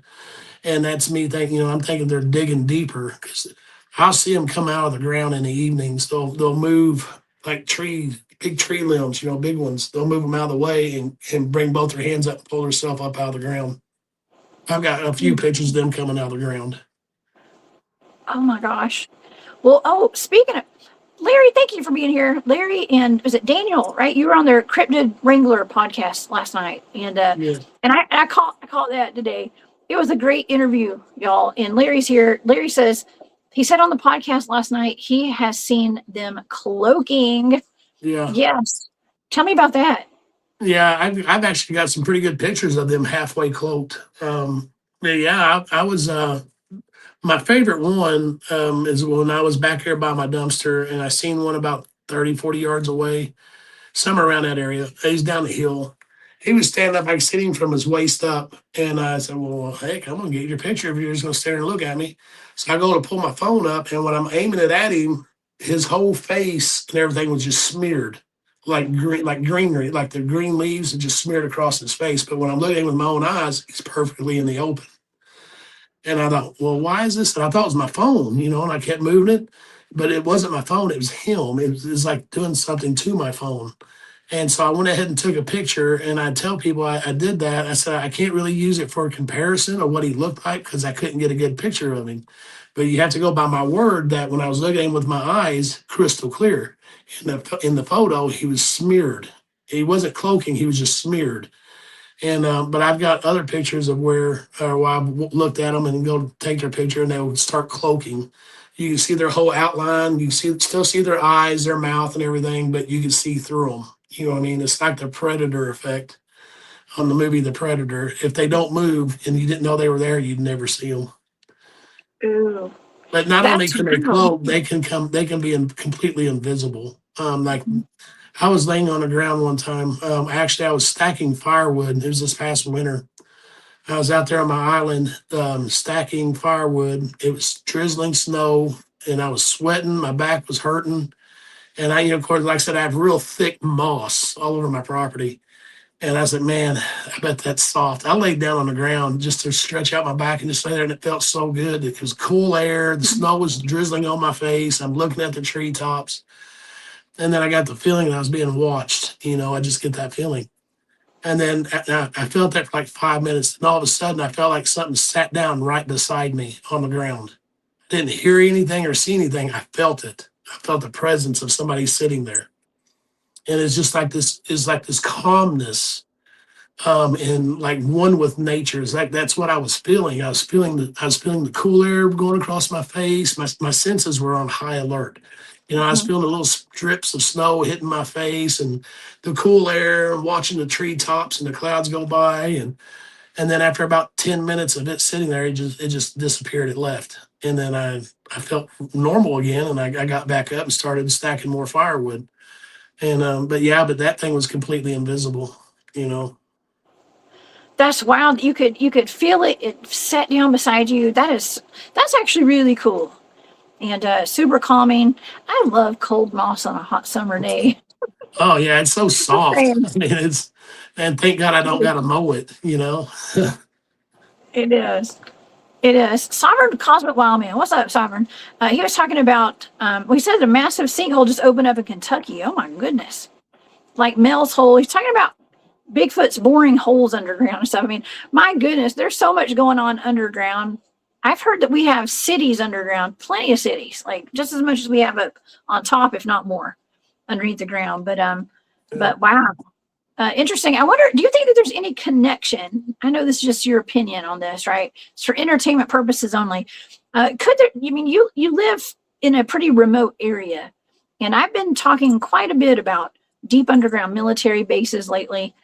Is there any kind of military installment around you or anything like that that could have any connection to this? The only one that I could think of is Fort Knox. Could be the closest one. Fort Knox. That's close to you? Yeah, it's not, well, as a crow flies, it is. Like I had Black Hawk helicopters over my house one night for about 5 minutes. And it's like midnight or 1 o'clock in the morning. I hear the Black Hawks. I was in the military over 18 years in the Army.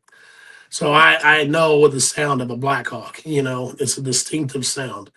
And my neighbor comes up the next day. He goes, "Hey, man, did you hear them helicopters last night? I wonder what they were doing." I said, "They were hovering over my house." But that's before I knew the Squatches were here. But they were just hovering over my house one night for about 5 minutes. And I didn't know what they were doing.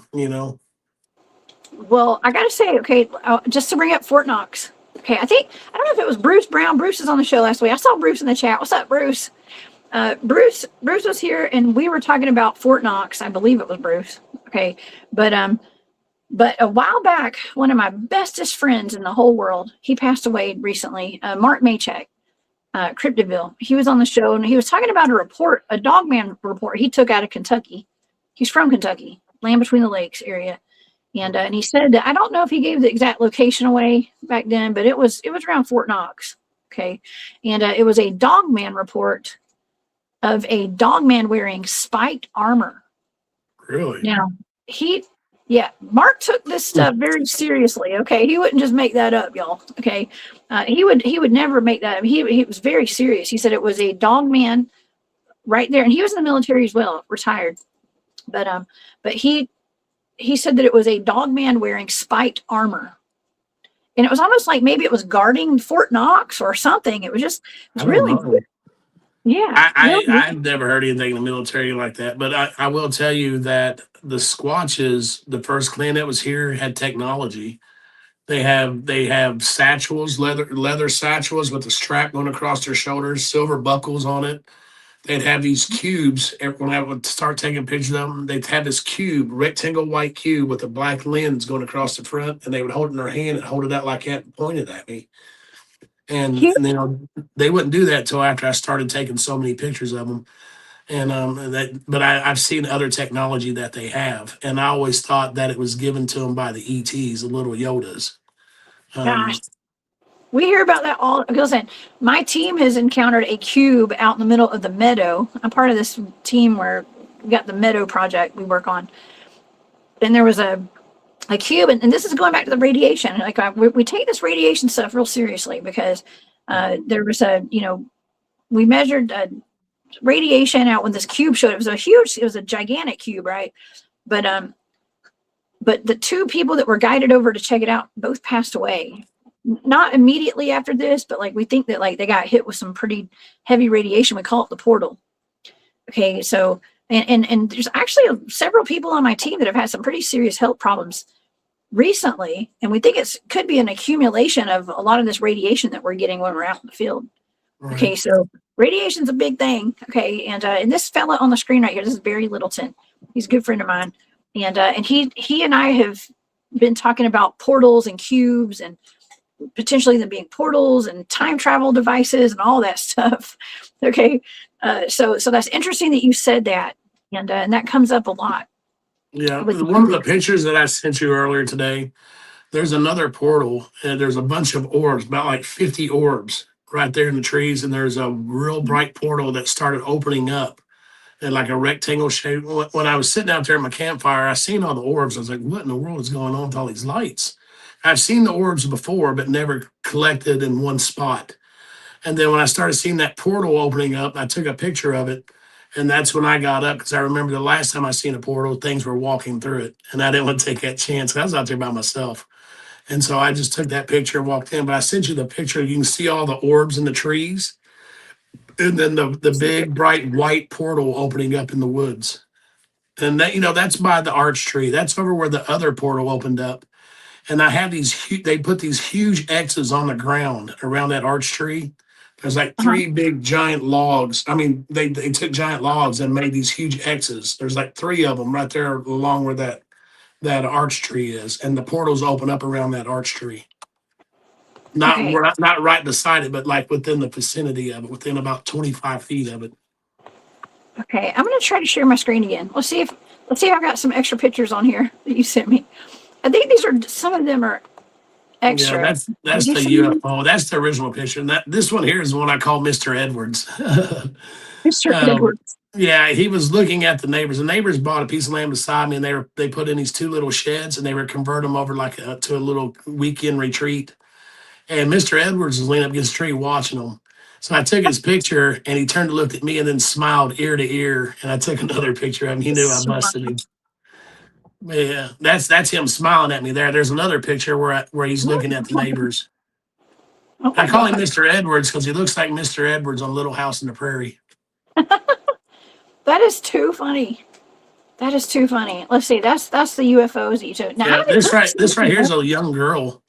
I was sitting out there at my campfire and I was playing music on my phone. And she and two male juveniles about her same size come up. She was only about 30 feet from me. And this was complete darkness, but I seen her walking out. There's a full moon. And she just sat down cross-legged and was listening to my music. And, you can see her sitting there.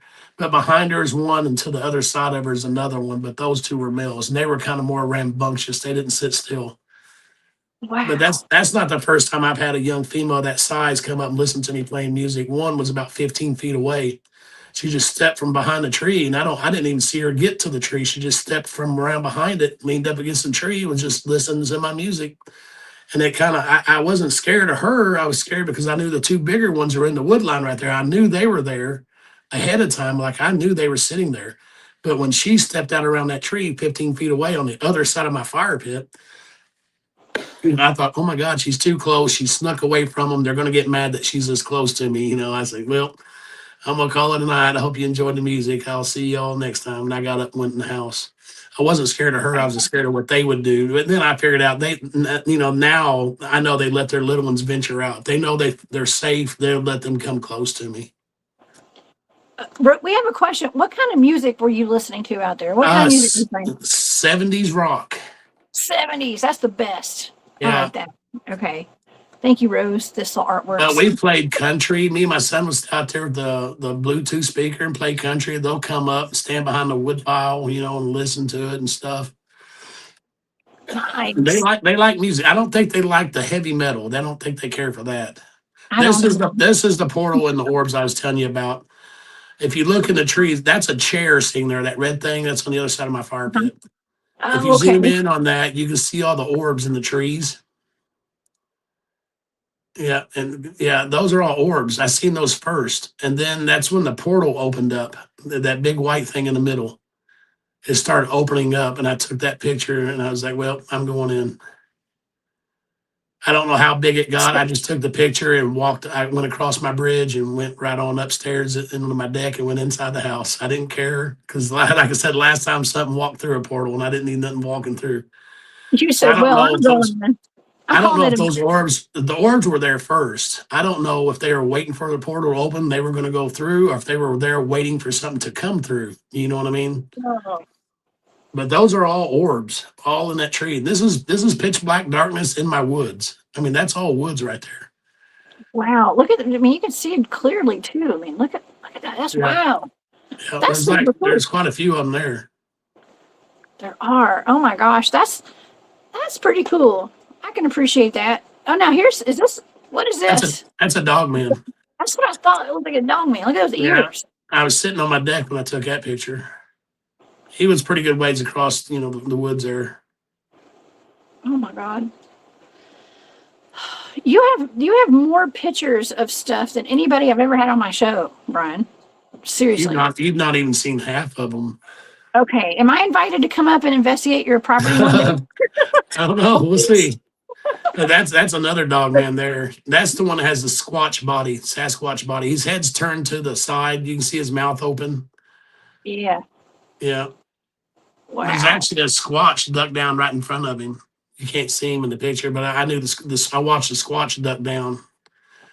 But the dog man he was looking to the left, like looking at something over there. He had his mouth open. And he's Wow. if he didn't have that head, you'd think he was a squatch. That's his body shape. Wow. That is so cool. This is Okay. a picture of a Bigfoot and a dog man. The Bigfoot's kind of hid, half his head is hid by that tree in the middle. And the dog man is looking over his left shoulder at me. Whoa. You can see the nose. The dog man's looking straight at me. So is the Bigfoot. They're both looking at me. But you can see at the very bottom middle, that's the left hand of the Bigfoot, that black. You can see the top of his hand there and part of his fingers. Oh, right there? Yeah, that's the top of his hand. Whoa. Okay. You see his thumb and his fingers and stuff. Oh, yeah. That's cool. Super cool. This is the Okay. dog man that I first seen standing, and then when I went to get my phone to take a picture, he went down on all fours and walked off. So he's on all fours right there. Whoa. That's cool. I see it right there in the middle. Okay. Yep.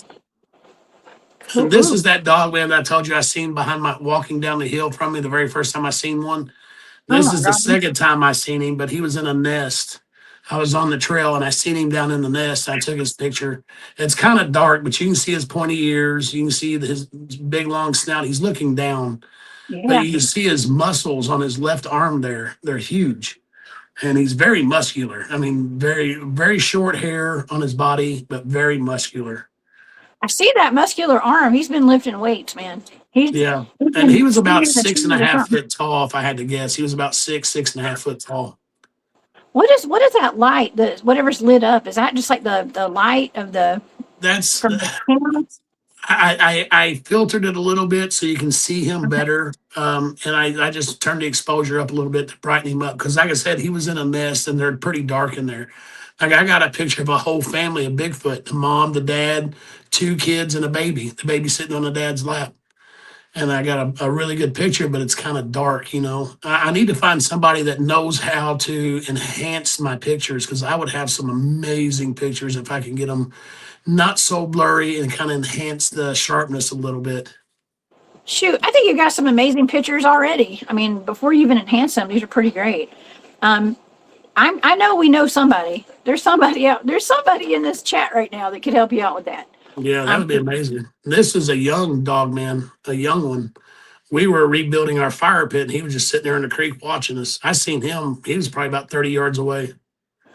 He's looking Oh at my! me full on. That's a young. I'd say if I had to guess an age, he's about 10-year-old size. Talk with MK Davis. Rose Thistle Artwork says talk to MK. We can hook you up with MK Davis. Okay, I can do that. That's a great idea. Thank y'all. We have the best chat on the internet, Brian, just so you know. We got a great, Yeah, great I would love to meet somebody that can answer. This is another dog, man. This is a side view. He's an old one. He's got Oh a my big gosh. barrel. He doesn't have that much muscle, but he has a huge barrel chest, real skinny waist. He's old. I mean, but he's looking to the left. You know what I mean? He's got one arm stretched out, but you can see the whole side profile of his face. Oh my God. That's a great one. They're all great. They're all great. I love that. This Okay. is that portal. I might have sent you that portal by accident. Go ahead Oh and yeah, I skip think to the next one. we saw that. We've already saw that one. Let's see. Yeah, there might be more. Yeah, this is the big. Yeah, this is one of the little ET creatures out there. Oh yeah. Oh, those are cool. That's the second picture where he opened his mouth real big. Now this is yeah, Oh, that's the first picture was there, then that's the second picture. He had his mouth open real wide. This, I've got little people in my woods. This is a little one. That female right there, if you can zoom in and see her face better. I've seen her multiple times. For about a month, all I did was take pictures of the little ones because they had a nest right behind my building. And when I'm saying little, I'm saying 6 to 10 inches tall. And they look like Sasquatch, but they're very little. That's what she is. She's only about 6 inches tall. And she's sitting in this nest, and she looked right at me. There was actually another female right beside her to the right of her. They were sitting there together, and but wow. she's just miniature. She's real little. And I know No. it sounds crazy, but I have pictures. I have so many pictures of the little ones, and with like a poplar leaf or something right beside them, so you can judge how big they are just by the leaf. Whoa. That's And pretty cool. she knew I could see her. She just smiled at me, when I took her picture. Wow. That's pretty fantastic. That's the other one that was sitting beside her. It was to the right of her. That's another female. Okay. Cool. Cool. Oops. Let's see if I can get this over. That's that the actually same both picture? of them. That's the same picture. That's both of them there. But you can see the sticks, how big the sticks are, and that's them sitting in there in that little cubby hole of the nest. So, okay. So you have little people on your property as well. Yeah. What is this? My goodness. Oh, that's the same one that was standing behind my building with the red light in his hand. That's just a close-up version. Okay. Is that his face right here? Yeah, you can even see his top teeth. You see his nose, his eyes. He's got big bangs. Yeah. Wow. Back in the day, we called those flybacks, where they parted down the middle and combed them over the sides. The hair. Yeah. Oh, that's cool. Yeah, that's him. Is that the same one? He's 14 or 15 foot tall. Yeah, that's the same one. Okay. I must have said I can't. So when I go through all my pictures, no, that's little Yoda. That's the one that looks like the Brazilian Roswell. That has the three knots on his head. You see his big long feet. He's got his left arm stretched out. He's got 3 long fingers with little bulbs on the end of his fingers. He's wearing a tan gown that you can see through. He's standing on a vine. He's only about 20 inches tall. If you scroll down to his feet, where he's standing on that vine, you see this gown wrapped up in his feet. I mean, I see it. I see it. Yeah. This is wild. This is really wild. He's got red eyes. He's got 3 bumps on top of his head. It looks just like the Brazilian Roswell aliens. It does. That's why you sent the picture of the Virginia, or however you pronounce that, alien, and it looks just like this. Oh my gosh. I mean, I'm blown away by some of these pictures. I really am. Yeah, and actually, when I took this picture, I was taking it. He's standing there on that vine, but to the left of him, or to his right, to our left, there's a dead tree right there, and the other side of that tree was about 3 or 4 Sasquatch. I was taking pictures of the Sasquatch. I didn't notice him until later that night when I was looking at the pictures. The Sasquatch had a sapling pulled down, and he was ripping leaves off it with his mouth, chewing on the leaves. Wow. Oh my gosh. Well, that's But fantastic. I've got 3 different pictures of him. He's in different poses in each picture. Well, Yeah, this is the painting. he looks just like that, but tan skin, and the knots are higher up on his head than what it is there. Those are more on his forehead. The one that I got, the knots were on top of his head, like going around the top of his forehead. You can kind of see 2 of them there. Yeah, he looks very kind of like grayish insectoid, like almost like a mix or something to me. Yeah. Wow. That's I mean, that's just fantastic. Wow. Okay. Well, let's see. I think we may have already gone through all the pictures, but I'm not sure. No, Did we this one here, that's what that one's ET. There's another, there's more. I sent you one of the one I call spaghetti arms that was in my house. He's up in spaghetti a tree. arms? That's a close up of a gray right there. Close up of a Okay. gray. If we already looked at these, I can't remember. Not the. I don't think we looked at these. Okay. But he's wearing a black suit. I mean, just like the other one was. Mhm. A black full body suit. It's like satin color. Whoa. Here it is. Okay. Yeah, Well, we've we've seen seen this one. these. Okay. Yeah, there's the one that when I was camping, or I'm not camping, gold panning, me and my son. That's the one that was Uh-huh. squatting down that I took a picture of. If you zoom in, you can see the hair hanging off its butt. All his Yeah, butt. that's the whole left side of it. And I think there's a younger one. It might have a younger one up because there's another head up to the far left of it. Above the point of its crested head, there's another head there, and I think it was holding a baby. Whoa. Oh, that's so cool.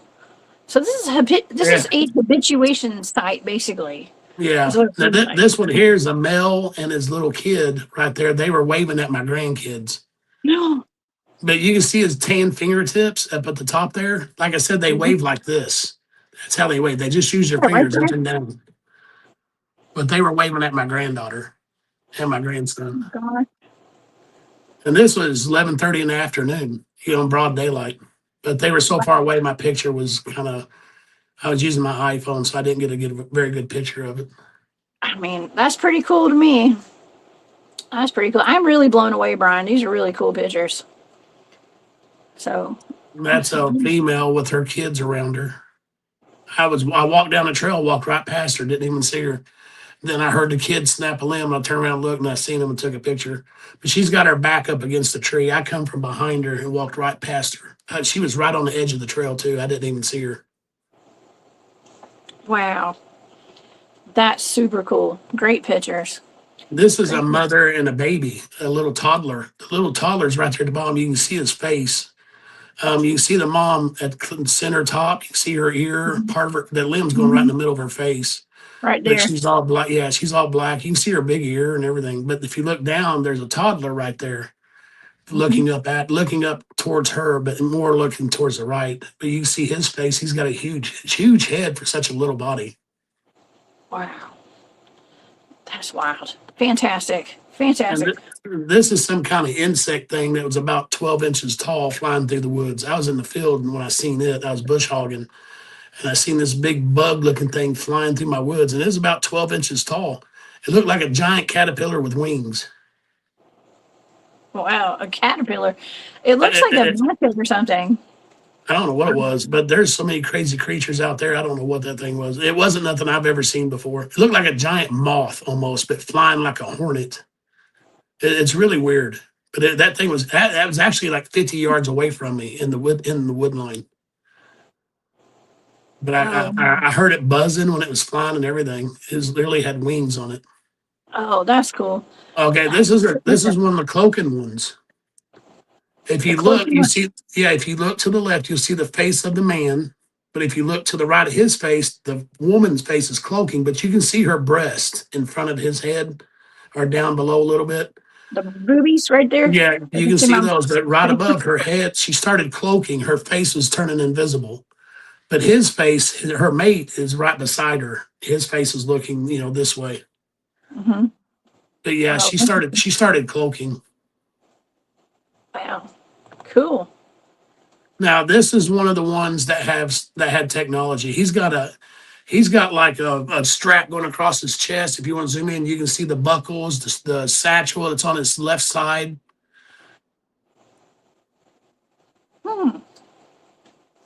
Cool. Yeah. He's just chilling in the woods? Yeah, I actually was sitting on my couch when I took that picture through my storm door. Oh, They cool. sit over there and watch me all the time. He's probably got a camera and he's taking your picures. They watch what I do. They're always watching. Now this is another male and his mate's behind him. Now he's got a leather satchel on too. You can kind of see the strap going over his right shoulder. and it's going down across his chest. But his female is right behind him doing something with her hair, like moving her hair out of the way of her face. But you can Oh, see his hair is parted down the middle, and his hair is real long going down both sides of his face. whoa. I mean, that was like a face right there. That's Yeah, wild. that's his face. Yeah, that's where his hair is parted, and you That can see looks his so gray face. crazy. This is another one. I was sitting on my deck. I took this picture. It was late in the evening, but I had to brighten it up a little bit. But he's got a satchel hanging over his shoulder too. Hmm. He's looking around the side of that little bitty tree, but he's holding a satchel as well. Well, that's what M.K. Davis had pointed out about Patty from the Patterson Gimlin film. She had a satchel, like a strap with like a bag hanging off of her backside. Who Patter did? or in the front. It's Patty from the Patterson Gimlin film. Patty, the I've never Bigfoot. seen that. Really? I seen the Patty film, but I never Oh, seen you've her seen the have Patty. a satchel Well, I'll have to. or a I haven't strap. seen this on the show. Yeah, I'll have to send you some of his videos. I'll send you some links. Yeah, that would be Because awesome. That could yeah, confirm that, because when I tell people about it, they think I'm crazy. I'm like, I got pictures that shows it. They got leather satchels, yeah. and I always wondered how they carry those cubes and those electronic devices that they have. Mhm. I guess they're electronic. I don't know. They're just white cubes and round white balls with the square black screen in the middle, like a lens. I've Mhm. got pictures of them holding those, and they always point them at me. Whoa. Well, it's pretty well known that she at this point that she had a braid in her hair and a satchel on, and they say that she was a shaman of some sort. That's what some people believe, that the theory is that she was a shaman of some sort. So Yeah, that's amazing. I I've never never seen heard that that. before. My trail cam picked up that one. Oh, that's cool. Is that a face right there? Yeah, he's looking around a tree. He's got a real long face and like mohawk haircut. His hair Oh, is like all rounded at the top. It goes all the way all the way down the back of his head. oh, cool. Now this is the one that was outside the portal that came out first. That's his whole face. While that other Wow. one was Yeah. walking through the portal, he was already. I watched him come through and kind of squatted down real low to the ground. That's his face looking at me. Now he's the clan. He was the clan leader of that first clan. Whoa. Wow. Yeah, that looks very human-like. And they say that, Yeah. Bigfoots are what, half human DNA, right? On their mom's side. No, So I have no idea. I know there's some that look straight up human. And then there's some that look Neanderthal. There's some that look like baboons. There's some that look like demons. I've seen some where their mouth, because his mouth looks pretty normal. On the original picture, he has like really pink lips. This is more black and white and out, so it's enhancing a little bit better. But I've seen some where their mouth comes up and it's jagged, like goes like a jagged line, like V's going up its side of its face, and they're real light gray skinned. Now this is a squatch behind a log, and he's manipulating some kind of orb. If you can zoom in, you can see his hand up over the orb. There's like a stream of light going from his hand into the orb. oh, interesting. And his face is on the, like, we look. It's on. If you looking at the picture, he's on the right. His head is on the right side of that orb. He's looking right at it, and he's got his right arm up like this. His fingers are out, and there's a light coming from his fingers into that orb. Whoa. Interesting. Yeah, what's up with that? I don't know. That's wild. Cool. That's No, cool. this is that portal where the fates. If you zoom in, you can see the one's face out in front of the portal. This is before I filtered it or anything, but you see his face down by the tree.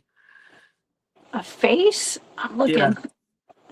Right you here? almost you got your pointer right on it. Yeah, that's his Right here? face. That's that one I showed you. That was the leader. The up close picture of his face. That's him. He come Yeah. through the portal first and squatted down. Then the other one started walking through the portal. Oh, wow. Interesting. Okay, cool. Here, let's see. I think we saw that one Yeah, earlier. and Now, what that's is that? just some of the lights on my property that I've got pictures of. Oh, that's cool. That was in the woods? Mm-hmm. Just a strange light. Okay. Yeah, Whoa, that that's one weird. there. Whoa. What do you think that is? Just some kind of light, energy of some sort. I mean, that was out to the side of my garage. I pulled in my driveway and it was there. I see a lot of stuff in that little bush pile a lot of times. I've got some that straight up looks evil, that I don't like showing the pictures of it because it looks like a skinwalker or something. Oh, ooh, there you My go. security camera got that picture of that flying white rod. Oh, wow. Very cool. And that was in my backyard. Man, that's cool. That's out in my side yard. Out in the where I'm, that's the only part that I mow, but those lights were out there. Oh, wow. Lots of lights. That was inside my patio, by my patio door. It's white light started, like forming right there. It was real black around it. Yeah, I Yeah, think we've seen these. we've seen all these. Okay. Okay, right here. This is where I talk about their technology. If you can zoom in on that, there are two females right there. There's one behind the other, and she's got that canister up in her eye. She's holding it up like this, and there's a little spout. You see a white dot with looks like a ray of something coming out. Yes, right here. She's got her arm on that log, and she's holding that thing up, and it's like, I don't know if it's like a light, and she's shining it over her arm. She was doing this, going back and forth with that light over her arm, and this was in the fall, and I've seen that device that she's holding in the tree, just sitting there in the tree. I've seen it sitting on the ground. I've got other pictures of it in different locations. And it's some kind of device. I don't know what it's for. I don't know if they were doing something to their fur or their hair to make it grow thicker before winter got there, or if it's something that cleaned it, washed it, or whatever. I don't know. Okay. But I've got other pictures of that device. Okay, well, I wanted to interject something right here because Barry Littleton has just reminded me here in the chat. He said, Jessica, you RV, that's remote viewed, a Sasquatch with a glowing orb. Okay, well, I wanted to get into that because it pertains to all these pictures that you're showing us right now. And Okay. it could answer some questions. It could leave us with more questions than answers. But Barry gave me a set of blind coordinate remote viewing coordinates. Okay. And that means that he gave me a set of numbers that were assigned to a target that I didn't know what it was. And I went through a process, and I got some data from those numbers psychically. Right. And so the story behind this target, it was a Bigfoot carrying an orb. There were some people in, I think it was Pennsylvania, if I'm not mistaken. And it was at night, and these women were waiting for a ride after church or something, or some event they were at, or a dance. And they watched a Bigfoot carrying an orb into the woods, a glowing orb.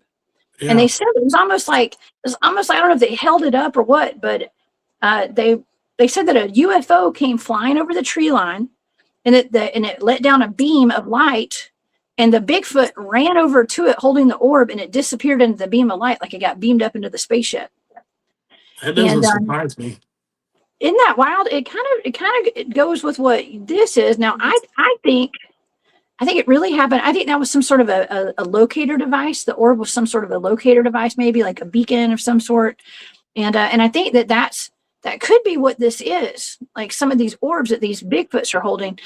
Something else I wanted to note is that my team of Bigfoot field researchers we're all trained in remote viewing. And there was one point a long time ago where there was an event that happened out in the field, and it turned out it was Bigfoot's working with the ETs, and through remote viewing this event, they were seeing that there was a stump.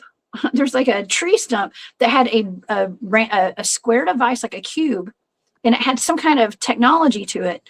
And these Bigfoots were working for the ETs, and they would have to go every so often and hit a button on this device. It was a cube, and they would have to hit a button so they could go eat. Okay, and so that's, I know it's kind of weird, right? But it kind of lines up with what you're experiencing on your That puts me in mind as something I got a picture of that I didn't send you. Oh yeah. But there's this wall. It's a white metallic looking wall, and on the end it looks like a Tesla coil. And there's several Bigfoot around it wiping it off. They're like washing it, cleaning it. And I got a picture of it, and I've never seen whatever that was before or after that. And I don't know where it came from, but it's you can tell it's all white, metallic looking. and it just looks like a big long rectangle. It's about probably that thick, but it's a wall. Mhm. And then at the end, it had this tube that come up and it had this round top to it, looked like a Tesla coil. And they were just wiping it down, and I got a picture of it. It's almost dark, so it's really hard to get any more pictures. But I do have a picture of that, and if we can find somebody that can enhance that, that would be amazing.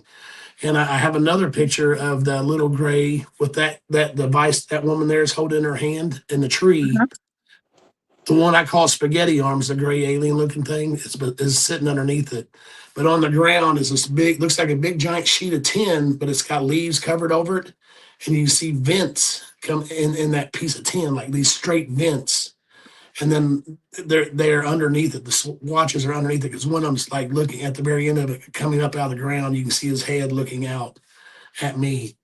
And when I took that picture, and I've been all over them woods, and I've never seen that piece of metal anywhere. And it's something they put there, and they're like I said, they've dug in the ground on that whole hillside. And like I wouldn't even walk through it because I'm afraid I'd fall in a hole they've camouflaged. You know what I mean? And it's crazy. I mean, you know what? All of this is not that crazy because it's stuff that we've been experiencing and encountering for, I'm going to say, over a decade, almost 2 decades with my team. And actually, the guys that I go out Bigfooting with, they've been doing it way longer than I have. So we're talking about decades here of this weird ET connection to the Bigfoots, and having things like this, like the things that you're showing us pictures of. I know listen, I understand there's people in the audience, and not in my chat, I'm sure, but there are people that would see these things and be like, oh, it's just pareidolia, Yeah, I hear that a lot. But I'm sure, you know what I mean? And I get it. I mean, I don't usually show pictures on my show if I don't see it, I don't show the pictures. You know what I mean? Like if I don't see what people are talking about, I just choose not to show the pictures. But like with yours, I do see these things and it lines up. It's a visual representation of stuff that some of my teammates and I have experienced out in the field. Okay, so, and yes, some of these things may look a little blurry, y'all. It's just the nature of the beast, y'all. It is what it is. Yeah, I could take a picture at 125 yards away with my Android phone and be crystal clear. You put one of those in it, yeah, and it just blurred. The whole picture is blurry, and it's that's something true. they're putting out. You know what I mean? They're putting out something that's causing my pictures to get blurry. And all the time I hear, "Oh, buy a better camera," and I've bought right here. I'm looking through my pictures. This is a picture of my Nikon P950. It has a 2,000 millimeter zoom. Okay, Oh, yeah. it's sitting on a tripod. Whenever I use that, they hide. I never see them. So when I've tried using the nicer cameras, and they just don't work because they hide from me. They don't seem to mind so much. Now my Android, they've zapped it so many times. They know the frequency to it. They've messed that phone up to where I had to buy a new phone. That's why I got the iPhone. Oh, they And will now zap it on. They'll zap they them. just they don't seem to be able to get to the frequency of my iPhone. But my Android, they've nailed it, man. They got in it, and I would be driving down the road, my screen would just start swiping all the way, and then it'd swipe back, then it'd go like it's going to call a number, then it would start swiping up, then all of a sudden different color lines would be all across the screen. It got to where I couldn't use my phone. I couldn't even make calls. It'd always freeze up, and things would disappear from it. Like apps or pictures would disappear. And then so I just quit using it and I bought an iPhone. And so far they've not done anything to my iPhone. They've not zapped it or messed with it. Oh man, you know what? One of the guys, shout out to Glenn Jackson. What's up, Glenn?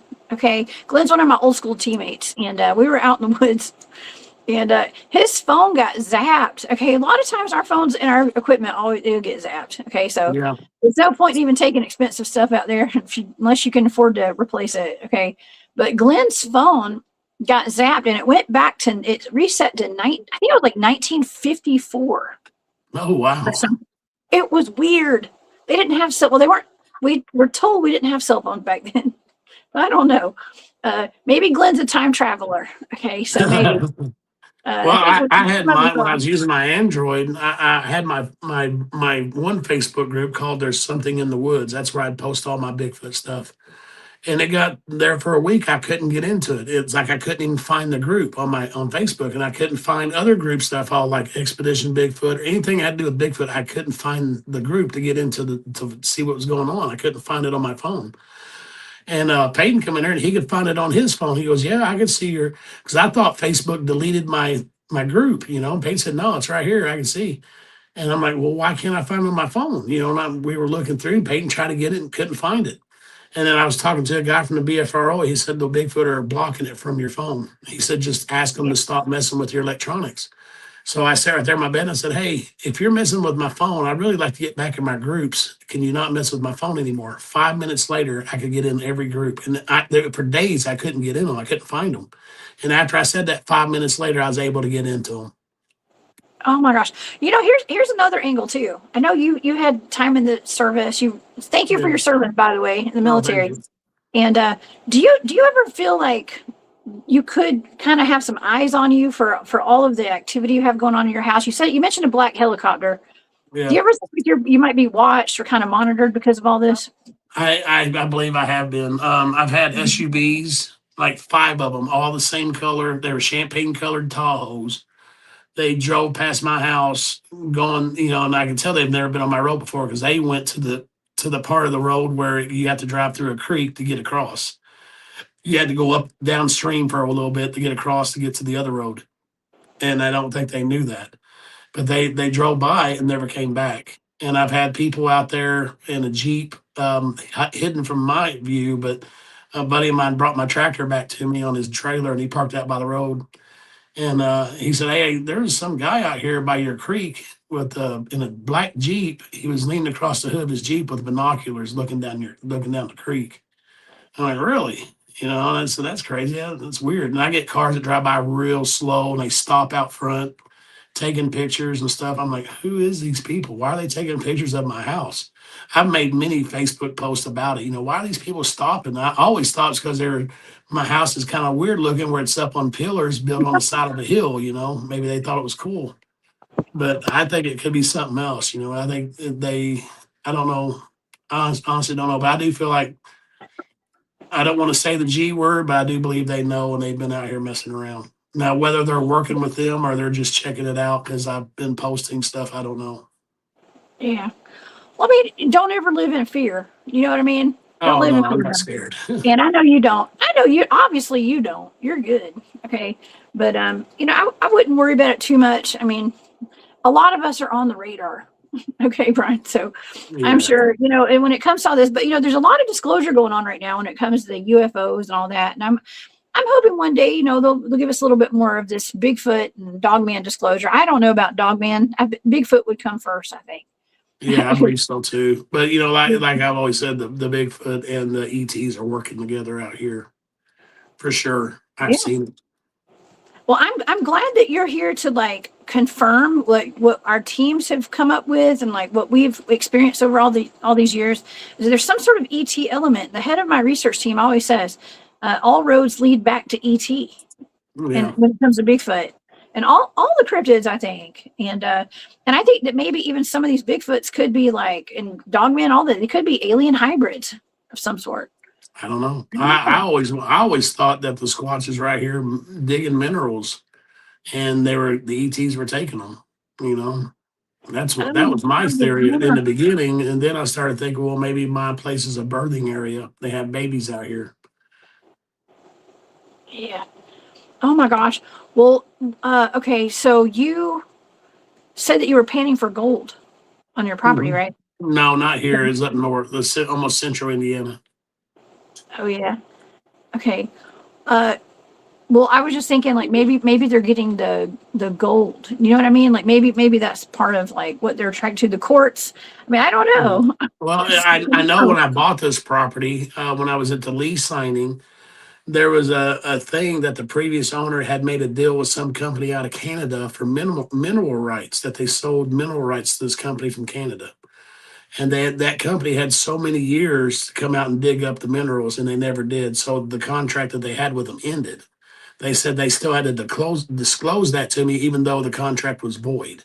But it's still in my paperwork. So there are some type of minerals here that a Canadian company wanted, but I don't know it never stated what the minerals were. But with all the big, softball sized quartz crystal that was dug up, who knows? There could be gold or anything here. Who knows? I mean, There could usually be. quartz is one of the things you find close to gold. That's true. That's true too. I think we have another question here. Oh, thank you, Golden Finger Picker. That's funny.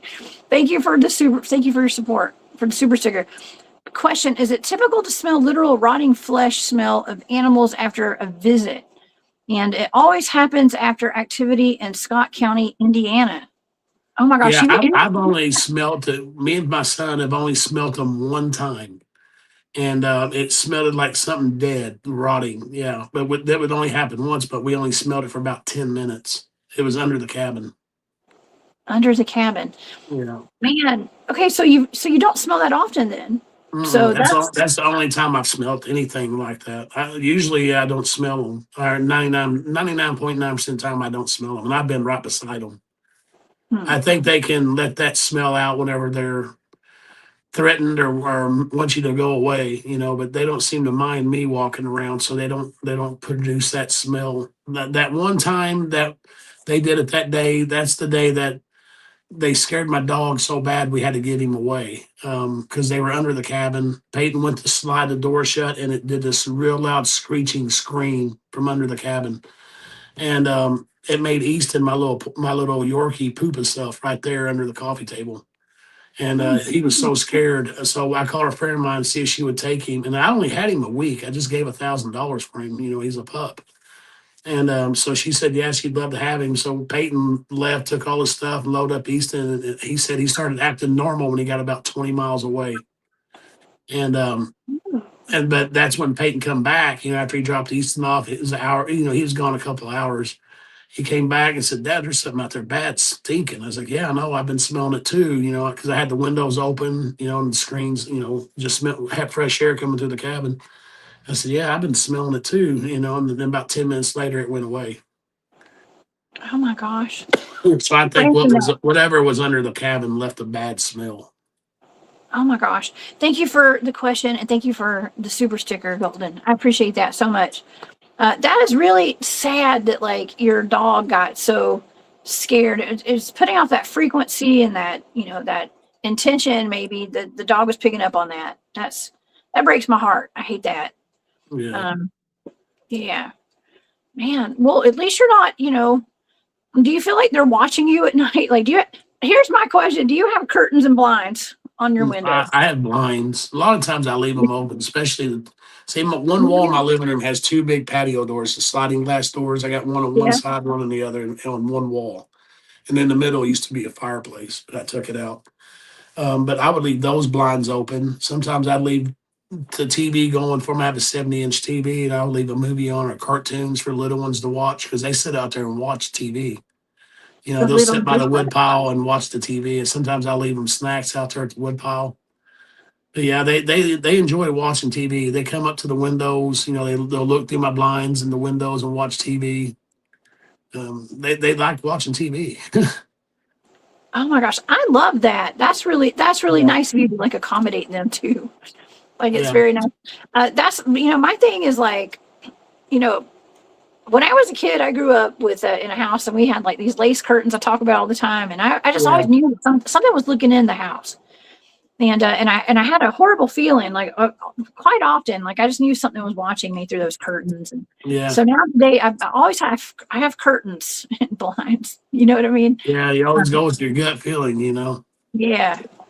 yeah. Sometimes if I don't feel like I want them watching, I'll shut the blinds. But like if I want to lay on the couch and watch TV, I'll shut the vertical blinds and stuff where they can't see me. Oh gosh. Sometimes I just want my privacy because they'll come up right to the deck and be looking right through the railing watching me. Ooh, have you ever had any pell crawlers on your property? Are you familiar with those? Yeah, Peyton mentioned something about having a vivid dream about he was outside on the bridge that goes across the creek, and he was talking to the female Bigfoot that always talks to him. He's here right now. He'll tell you about it. You want me to tell her or you want to tell it? Okay, he said when he was out there talking to him, he said this big white thing on all fours. It didn't have really of a face, but it was walking weird on all fours and come up to him. He said he pet it like a dog. 20, 30 feet tall. He said it was like 20 to 30 feet tall. Oh, And he said it God. was a strange looking thing walking. It's real white, light gray, white looking. He said it's walking on all fours, real funny like. And what'd you say that one said that they're out here too or something? Remember you said that female Bigfoot said, yes, they're out here too. These are out here too.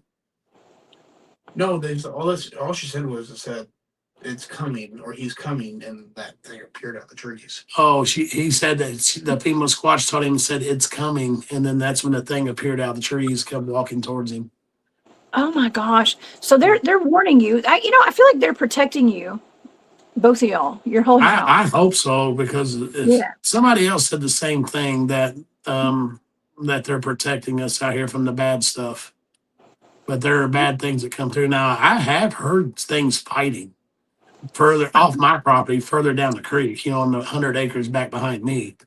I've heard like it sound like two big, like a squatch and something else fighting. Like I can hear the roars and the howls and they sound very violent, like they're fighting each other.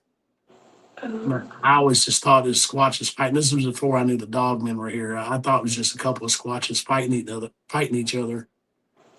It's like territorial. They're very territorial. I don't know.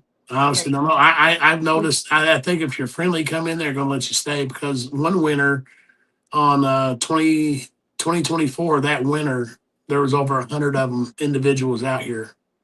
And that's when they built all the nests. They come right before deer season, and they built these giant nests everywhere on my property. And there was like 15, anywhere from 10 to 15 per nest living in them. And then when deer season was over in January, they all left. The majority of them left. Even the first clan left. So the clan I got here is not the first clan. It's this totally different clan. And they're still pretty huge. Just a lot of individuals. It's not like a family unit. There's like multiple family units out here right now, but I think they're all together as a clan. Wow. Okay. Well, I just spent some time at the LBL, the Land Between the Lakes in Kentucky recently. And I was camped out with, Martin Groves and Martin Nunley and Matt, War Criminals in the chat tonight. What's up, Matt? And, Martin, for instance, has had an encounter. He's had more than one encounter where there were actually Bigfoot and Dogmen together, almost like working in tandem or something. Yeah, that's the way it is out here. That's what I was going to ask. Yeah. Because they're side by side. Usually when I see a dogman, the only time I've never seen a Bigfoot with a dogman is the one that was walking down the hill 30 feet from me that I thought was a squatch until he turned his head sideways. And that's when I had my first lesson of what a dogman was. But usually they're with other than the one that dropped down on all fours, he was by himself too. But the majority of the time, there's Bigfoot with them. Mm-hmm. Huh. Well, I need to take note of all this, because I think it's fantastic, because we get reports of that. And when I first got into, I've been Bigfooting for a long time, and we didn't have I had not seen a dogman or experienced dogman until this last year. It was about a year ago. Yeah, you're new like me. Yeah. Well, I've been doing the Bigfooting thing since 2011, but I saw my first dogman last year. And so that's a long time to like be in the woods so much and be investigating stuff so much. And all of a sudden I'm finally seeing a dogman, just last year. And so even I question if what I saw was even a dogman. The only reason I say that is because it was so confusing as to what I was looking at. It looked like a hyena, but it was the size of a bear, and it was really skinny, and it was moving like a panther. So It was just really weird. It was the strangest thing I'd ever seen. Yeah, So, I've seen something like that. I watched one. They call it a spider crawl. I don't know if it's what I seen, but it was a squatch. But he was real low to the ground, and he had his legs and his arms spread out real far, and he went real fast from one nest to the other, and he was only inches off the ground with his body. He just zoomed all the way across real fast to another nest. And but they say it's spider crawl, but when I see pictures of spider crawls, like they look like they're higher off the ground, but he just had his legs spread out real wide and his hands spread out real wide, as flat as he could be, and moved real fast, across the ground. Yeah, that's creepy. That's so creepy. Uh, Bully Queen, what's up, Bully Queen? Thank you for being here. Says, I heard Bigfoot have been known to steal Dogman pups and raise them. Now, that actually could be an explanation as to why there's like Bigfoot and Dogman there. But I mean, I've never heard that. But that's really interesting. I have a picture, if I can find it, of a Dogman brand new pup. At first I thought it was a pig, but it was a Dogman. I mean, it had this little snout and everything, and it had these weird looking feet. But yeah, I've got a picture of it. If I can find it, I have a brand new, look like a brand new, like it looks like a brand new puppy was born. It was all fat and everything. Really? That's, you know what? Okay, that actually reminds me. Last weekend, Bruce Brown, who's in the chat tonight, thank you, Bruce. Bruce is he's out of Tennessee, retired law enforcement.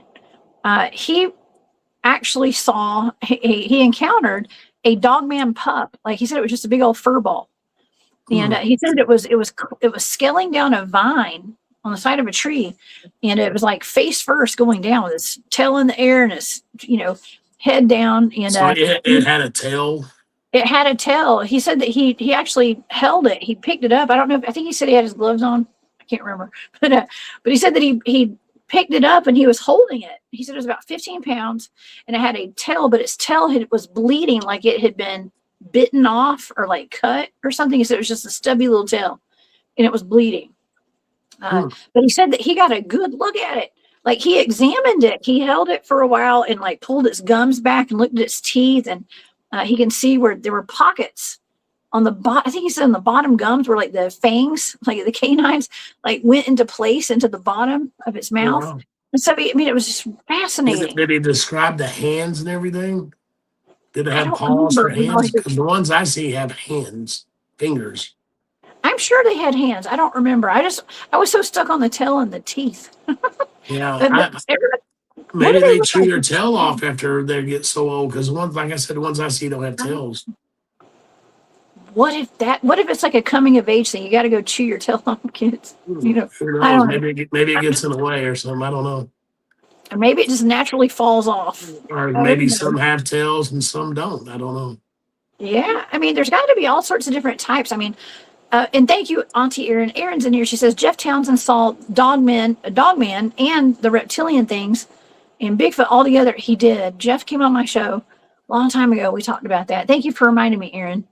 That's true.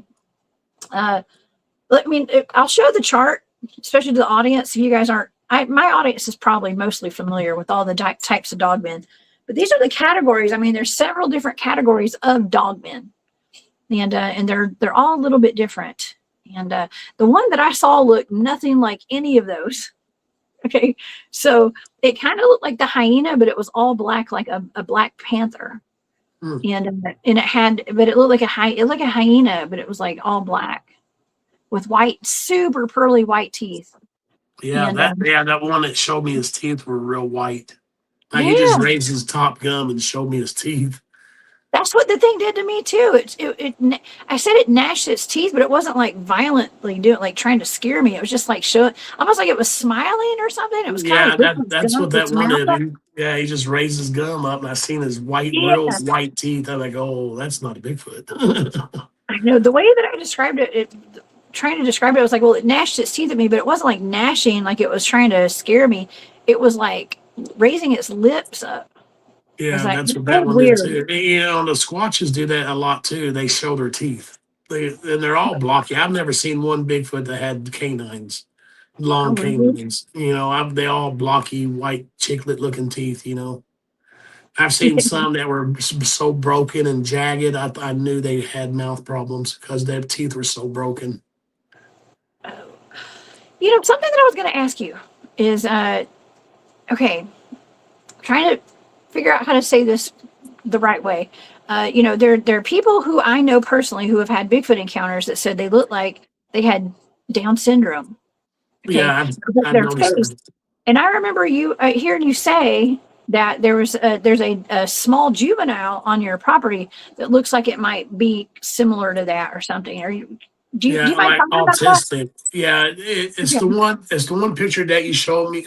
You showed it was waving at my granddaughter, the big male. Yes. Down by his side is a little juvenile. And he's kind of got his head down looking down. That's the one that I think is autistic.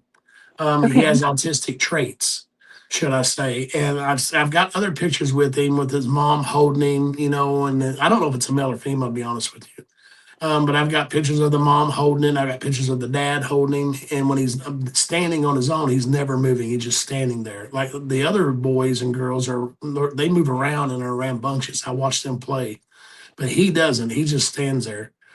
And I always I just thought that he had autistic traits. You know what I mean? Mhm.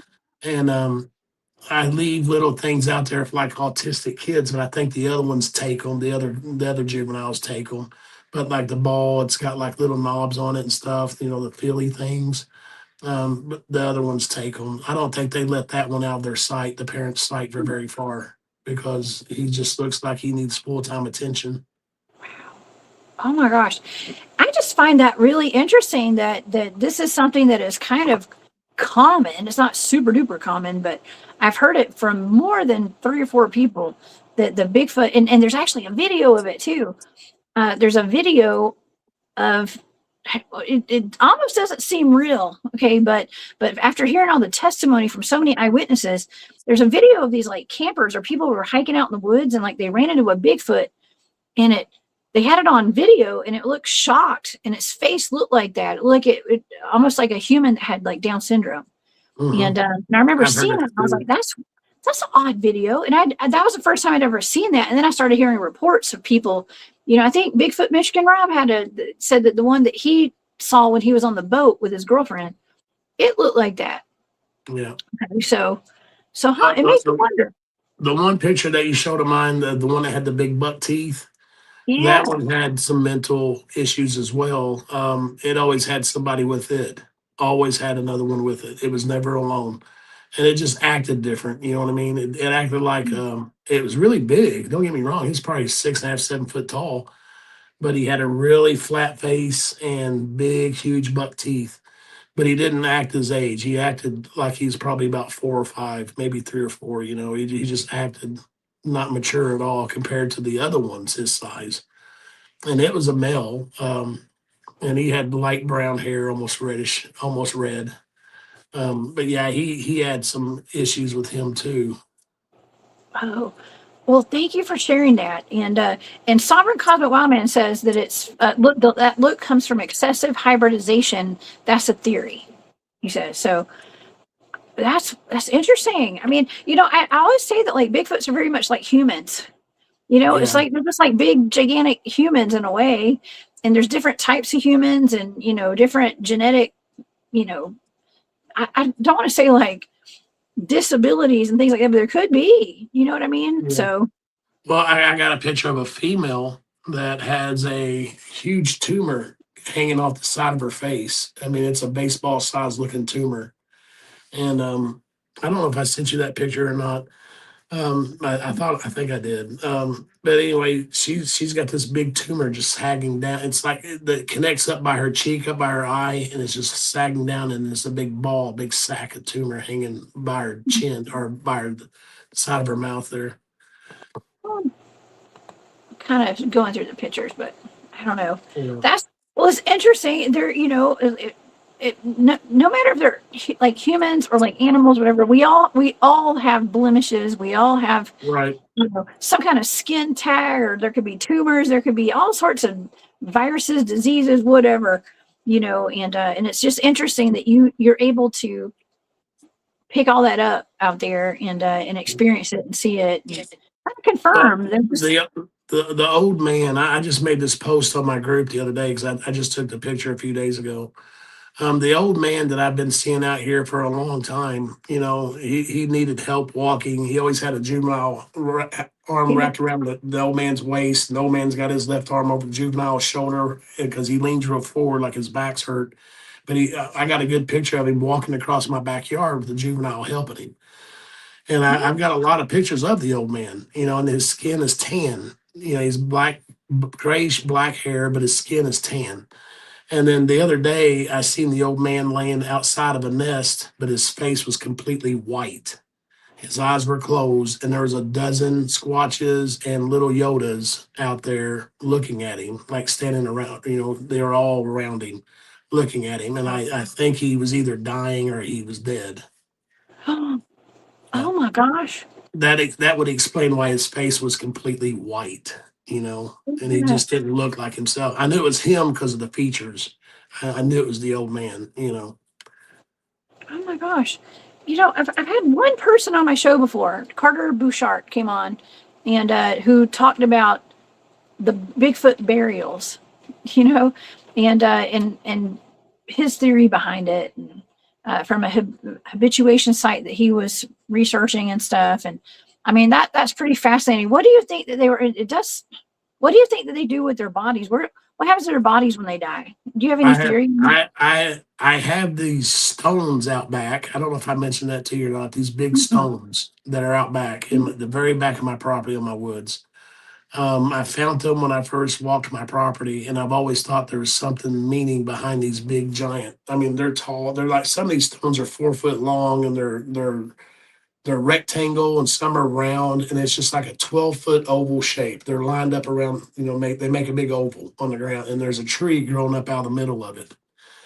And I always thought that was a special place, even before I knew the Squatches were here. I said, this means something. I thought at the time, I thought maybe it's some kind of Indian burial ground or something. I don't know. And but they got this trail now from my field. It's so wide and wore out that I could drive my truck through it and not hit a limb. And it goes from my field through the woods, and it stops right there at those stones. The Squatches made this. Before it was all woods. Now you can drive a car through it, and it stops right there where those stones are. And I thought either that's a burial site of an important one, an ancient one, and that's just a burial site for it. They planted a tree right in the middle, or that's a conversation place where they come and sit on those stones and they have meetings or something. But as far as burial goes, I'm not 100% sure, because I've never seen them do anything. But I will tell you what a friend of mine that had him on his property for the past 15 years or 10 years, lives in Indiana. He was telling me about how they were walking through a field. His son seen this and told him about it. He said they were walking through a field. This bright beam of light came down from the sky, and they would walk single file into that beam of light and go up into that beam. He said, and there was one that was hovering at a horizontal position like it was dead. And then there was two more back behind it. He said there's a couple in front, the one that's horizontal, like it was dead and it was just floating. And they all got to that beam of light, and then they would shoot up in the beam. And then before the last two got on there, they both looked at the boy and waved at him. And then they went into the beam and went up. That coincides with the story that I was telling you about the women in Pennsylvania who watched the Bigfoot with the orb. The UFO came from it, put a beam of light down into the forest, and the Bigfoot disappeared into the light, just like that. So he got beamed up. Yeah, that's what he said. His boy told him. He said my boy would never lie to me. And then this is a Christian family, so I believe him 100%. And his daughter, has psychic abilities, and she would talk to him all the time when they were on the property. He said since that happened, he said he's had other ones on the property, but they just coming through. They don't stay. He said, but that one clan, when that one died, they all left, and then it's been really calm since then. He said they still come through every now and again, but not living there like they used to. Oh my gosh. I think it's cool that I know of other encounters that coincide and kind of similar to the ones that you're telling us. Like this is really cool. This is how we connect the dots. This is good that we do stuff like this, because stories, you hear all these stories, and when they are being the same, then there's some truth to it. When you start hearing all the same stories from different people in different locations. And also, okay, so I wanted to go back to those big stones that you have on your property, and I recently I've been to several very sacred locations of where Native Americans, like ancient, I won't say ancient tribes, but I mean, past century or two, several centuries, like Council Rock in New York at Montauk. There's a gigantic chunk of quartz where all the 13 tribes, I think it's 13 tribes on Long Island of the indigenous people there would get together, and they would have meetings there. Now there's another place at McIntosh Reserve. I just had a Bigfoot town hall there, about a month ago. And there's a rock there. It's like on top of a cliff. And it's like Chief McIntosh, that was where he lived actually. But I think he's Creek. He was half Creek, half Scottish, I think. But anyways, they would have, it's like these big rocks where like all the, the tribes would come and they would meet, and I'm wondering if like that could be similar to like those rocks you have in your backyard. Maybe there's a Native American connection to it, or some kind of indigenous connection, because they say there's a big indigenous connection to the Bigfoots and the Dogmen. I've always had the feeling that it meant something, that it was a special spot. What it was for, I have no idea. But, people would say, well, it could be a burial spot since it was 12 foot in length, and probably 8 foot in width, because it's an oval shape. And that tree growing out of the middle could have been a tree of life or something, because they buried one there. But it doesn't look like a burial mound. It's flat. The ground is flat there, and it's just the stones are around it. And the tree just happens to be growing out the middle. But it could be a burial site. It could be a meeting site. It could just be rocks sticking out of the ground. Who knows? I've never seen them do anything. I'm just my own personal feelings. When I'm back there, I feel like it means something. I can't pinpoint what it means.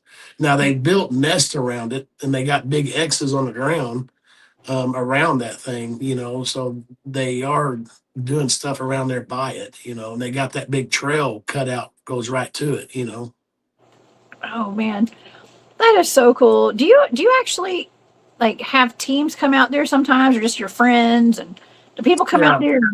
I've had researchers from all over the United States out here camping on my campouts. I do 4-day campouts.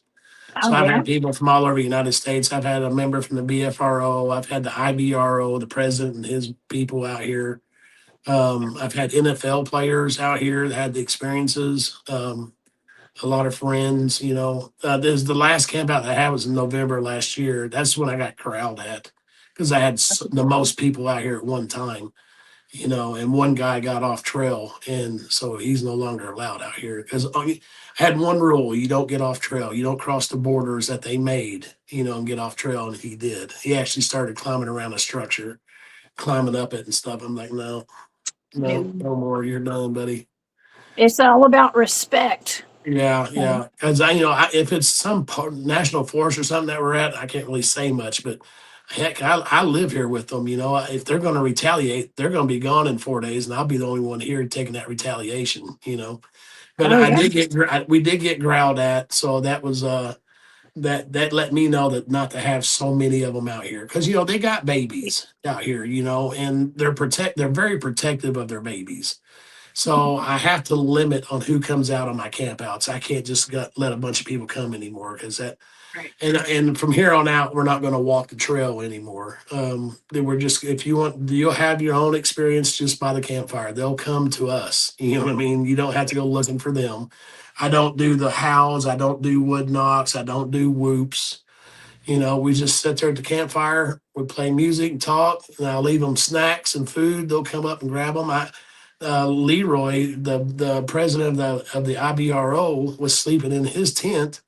Me, Martin, and Peyton was by the campfire, and we watched Bigfoot over there by his tent, looking through his window and stuff. And I got a picture of it, and I sent it to Leroy, and he goes, "Oh, maybe I shouldn't be going to bed so early," And because they come right up to us. You don't have to go looking for them. If they're going to interact with you, I mean, they're going to come to you. There's no sense in going out and knocking on trees and howling and stuff. I mean, if you want to try to get a response, you might get a response, but then that'll be all you get. You won't get nothing else. If you want to have an experience, turn your power stuff off, sit down by a fire, leave them some apples out on the edge of the tree line or something. They'll come into you. Leave them. I cook pork chops for them sometimes. They love that stuff. And bacon.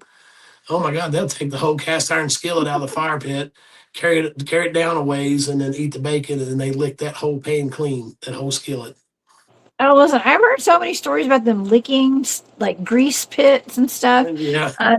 I think it was Flat Rock, and I think it was Greg House with Woodwalkers. They were talking about how they had turned up some jugs of some old fish oil, like some fish grease, where they were frying fish and stuff. Mm-hmm. And I was thinking, man, that'd give me a stomach ache.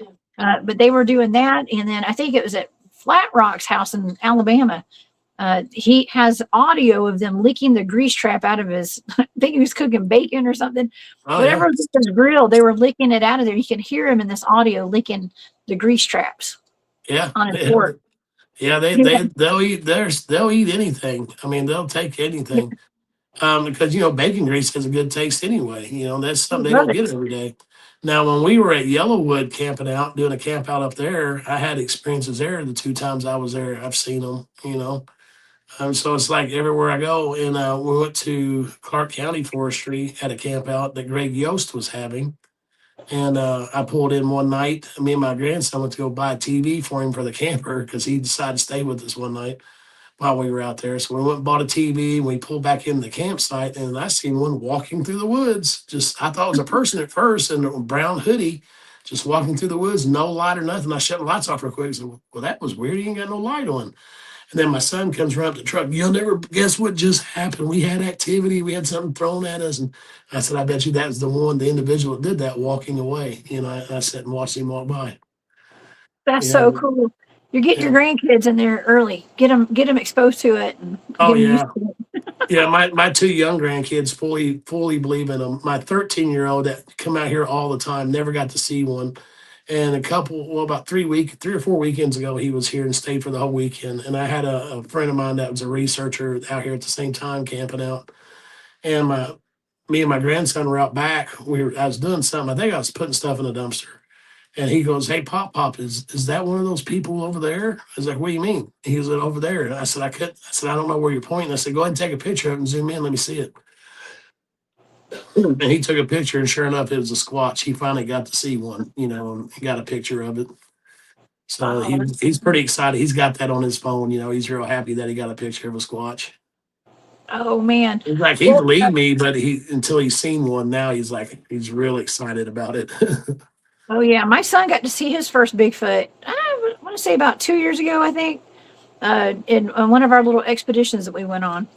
And I think there are 4 of us that saw it, but he got to see it was his first time ever. So that was cool. He's about to be 12. So he was Oh pretty yeah, young that's good. getting to Yeah, experience and it. and Rick that was out there that same weekend, he's been out here 3 or 4 times, and he got to see he got pictures of some. There's like 3 or 4 of them together. He got a picture of, so he finally got to see them too. Oh yeah. Keiju Ninja, yes, they get along over on his property. Okay, they do. To Yeah, answer that question, they're asking, do Bigfoot and Dogman get along? they're Yes. side by side. Yeah, Yeah. Also, Kirian, I think Kirian lives down in Australia. We have a very international audience, by the way. Okay, but she was asking, oh, how long have you been documenting this? Has it been since you moved in the cabin, or was it around no, the early 90s, or when? no. I bought this place November of 2022. I didn't know they were here for sure until June the 20th of 2024. So I've only been doing this less than 2 years. I'm not a researcher. I'm not an investigator. I'm just a guy that's sharing my pictures and stuff that I see on my property. I don't go hunting for them. I don't go out there. I used to go back there and talk to them and say, "Hey, can you make a noise for me?" They'll do a wood knock or throw a rock or they'll woo at me and Peyton, and that was the first clan. This next clan don't do all that. They don't communicate like the other ones did. I don't know if they're still trying to figure me out. Like the first 2 years, that first clan probably sat back and watched us for 2 years before they showed themselves. And this new clan is probably still trying to figure me and my son out, and seeing if we're okay. And I don't know why the first clan wouldn't have told them, say, "Hey, these people are cool. You can talk to them; they'll be cool." But they've yet to have any really communications with this new clan. They have started gifting me, so I've been getting gifts from them here lately. Well, that's a good sign. Yeah, yeah, That's a good sign. They know you're cool. They know you're. yeah, They need some pork chops and some bacon grease. yeah. I'm just kidding. That first clan got all that good stuff. This clan here, I've been giving them apples and peaches and cherry pies, and things like that. Candy canes. They love candy canes. I want to be a Bigfoot on your property. That sounds awesome. Just saying. Yeah. I'm gonna tell Yeah. you too, the possums are pretty big out here too. I'm pretty sure the possums and coons get to it too. I always tell them I take treats out there. I say, hey, you better get them for the raccoons, dude, because I'm not gonna sit out here and babysit it. So get this food before they do. Oh my gosh, I love that. We have another question from Sovereign Cosmic Wildman. It says, okay, he just mentioned a huge detail. They make borders. What material have you seen them use to make borders? And he said, I'm going to make a video soon on the boundaries topic. Cool. Yeah. Sovereign Yeah, Cosmic Wildman has a YouTube channel, y'all. So go over they and take subscribe. they take trees. They'll either pull them up by the root balls, like little 2-inch saplings. They'll take them, pull them up, and they'll just lay them down along the edge of the trail. And they'll do it end to end. They'll either grab a log and lay it there, then they'll grab a sapling and lay it there. They'll have a border like a sidewalk going all the way down both sides of the trail. Now over time, the limbs has got moved and stuff like that. But when they first did it, it was from the beginning of the trail all the way to the end, just tree limbs end to end, all the way down through there. And I got the picture I got the hint right off the bat that okay, this is a border. They don't want me crossing it. Before they used to block the trail with treetops, and then they quit doing that, and then they just blocked the sides of the trail. They said, okay, he's got to get to the field so he can stay on the trail and get to the field. So I never get off. I never get unless I'm like one time I got off to help a deer that got stuck in the fence. But 99% of the time, 99.9% of the time, I don't get off trail because I know that's their area. Oh, that makes sense. I don't blame you. Actually, maybe it's like a VIP line. You know what I mean? Like, it's like VIP only. I'm just kidding. Oh my gosh. Mother Goose says, what if some of those tree formations create some type of free energy to be called upon like a generator? Have you thought of that? That's beyond my IQ. Yeah. Well, no, I don't know what they're for. I see a lot of structures out here. I have no clue what they're for. At first, I thought they were blinds, and they still could be. I don't know. They built structures. They lean trees a certain way up against another tree. I don't know if that's just letting other ones know, hey, this way's north, or we got family of 5 living over here because there's 5 trees pointing that one direction. In this nest, there's a family of 5 over there. I don't know. well, sometimes they say some of the structures are pointing towards water too. So It's a possibility. Now, those the Indian marker trees where they come up, they look like an N, and they come up, yes. bend down, and come back up. I got one of those out here too on the edge of my field, and it's a pretty good sized tree. But I said, man, that looks like it's pointing north, and I stand behind it and aim where the limb's going down and up, and I get on my compass, and it's exactly pointing north. You know what I was going to show tonight? Like, okay, listen, where you live is an undisclosed location. I don't even know where you live. Okay, but I'm going to show a map of Indiana. Okay, and the Indian burial mounds. Okay, this is a map of the mounds, and I feel like I know there's a connection to the mounds and the cryptids out there. And I don't know if y'all can see this real well because it's so tiny. It's like the tiniest writing ever. Okay, but these are some of the mounds. These are like all the documented mounds, and these are the ones that are documented. That doesn't mean it's all of them. Okay, but there's a lot of burial mounds. Is that one down towards the Evansville area on the far east? Lower east, southern east, southeastern. The very tip of Indiana. The very tip of the bottom of Indiana. Okay, hold on. I gotta look. It says. It looks like Aurora Mound and Versailles Mound and Lovern something Mound. I don't know. I can't see. There's Brookville Mound, Franklin County Mound. Those are all down there in the southeast. And yeah, that's not that far from me. Okay. There's a lot of mounds over there, man. It's just a whole lot. And that could explain potentially why there's a lot of activity out there too. Could be because I've been told, and William's been in the chat tonight. William Nighthawk said that he's a Lakota medicine man, and he's always said that the cryptids, let's say like Bigfoot, Dogman, they're summoned to some of these areas like where these mounds are and these cemeteries and stuff because it's sacred land. They're summoned there to protect it at all costs.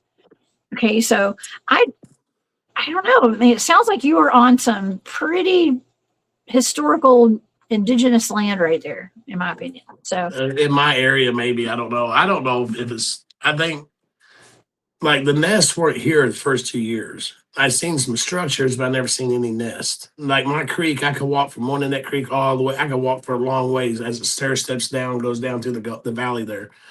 Never had a log across it or nothing. There might be some where a tree kind of fell over. Now you can't go 60 yards down through there because they built a nest over top of that creek, a huge nest, big as my cabin, and they live under it, and but I don't think it's anything special on my property, other than they could have been in the caves. But once I told them that they're safe here, that I'm not going to hurt them, that's when they all came in and started building the nest. Is after I told them they were safe here, and that's when they started building the nest. That was that winter that there was over 100 of them here, and they've just been here ever since. But I believe the whole area around me, not just my property, but all the properties around me has them on it too. I've seen them at my neighbors across the street. I've seen them at my neighbors right next to me up on the hill, an elderly lady that lives there. And, I've seen them around her ponds, at night when I take her food. Sometimes I'll see them up out there. They knocked my tail light off my truck one time when I was over bringing her Thanksgiving dinner. And they pulled the tail light completely off my truck. What? Took your tail light off. Yeah, it was just hanging there. Dang it. But I've had to replace three tail lights where they've hit it with rocks or something, or poked holes in them, but through the lens and busted them. So yeah, I've had to replace like 3 different tail lights since the last year and a half. Why are they going after your tail lights? Maybe they don't like the red. Is it the red? It's juveniles. I think they're playing with them. They're throwing rocks and hitting them and busting holes in them. And I have had my oil filter loosened up on my truck, where it's leaking oil. I've had lug nuts on one wheel loosened up to where me and my son were driving down the interstate and we got off and the wheel fell off my truck because my lug nuts were loosened. Now that's dangerous. You could get Yeah. hurt from that. Yeah, I think it's just the little ones doing it, the young ones playing around. But Yeah, and I've not had anything else happen since, so knock on wood, they're not messing with me like that anymore. think about how strong they have to be with their fingers to twist Yeah. a lug nut.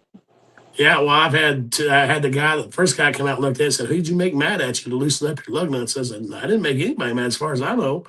And then when we took it to the tire shop the next day to get it really looked at and because I had to get my studs replaced, and he said, "Who did you make mad to do this?" I was like, "Nobody." I said, "You're not the first person to ask me that. Nobody that I know of." And Oh my but I started thinking about it. I said, "Man, the one of them little ones get out there and grab a hold of their little fingers and twist them loose." They're thinking you got a crazy girlfriend or something, right? You know what I mean? Yeah. And all the while you're like, no, it's Bigfoot. Trust me. It's Yeah. way worse. Yeah, exactly. Just kidding.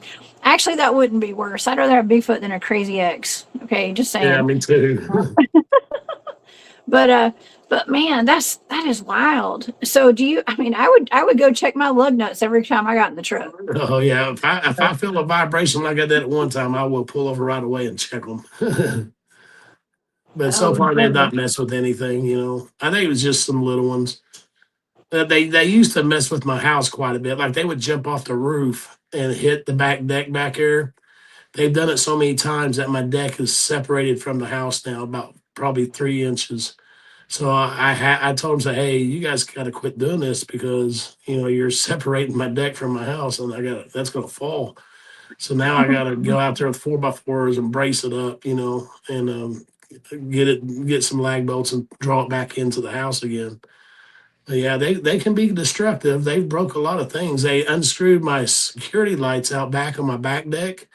They unscrewed the cover, pulled the lens out, and unhooked the bulb and everything. And it's all just hanging there. Oh my God. They don't like the lights. They don't. That's what that's the one thing. Some people say, you don't need a weapon, you just need a flashlight.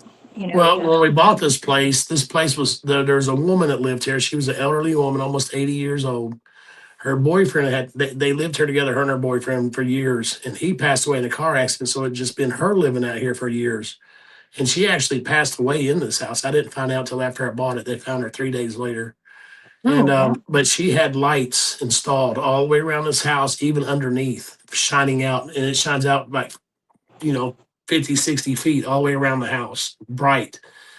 And my neighbor was over one day, and I said, we were talking about the lights. And I said, I wonder why she had all these lights everywhere. I mean, he goes, well, she was old, she probably was just scared, and I'm like, well, that's crazy. He goes, yeah. He goes, every morning when I go to work, I have to kind of squint my eyes because she had that place lit up like Fort Knox out there. It's so bright. Go And ahead. now I realize why she had the lights. I think she knew what was out here, and she had the lights on every night to keep them away, because they will come up to the house if the lights are off. They'll hit the walls and they'll climb on the roof.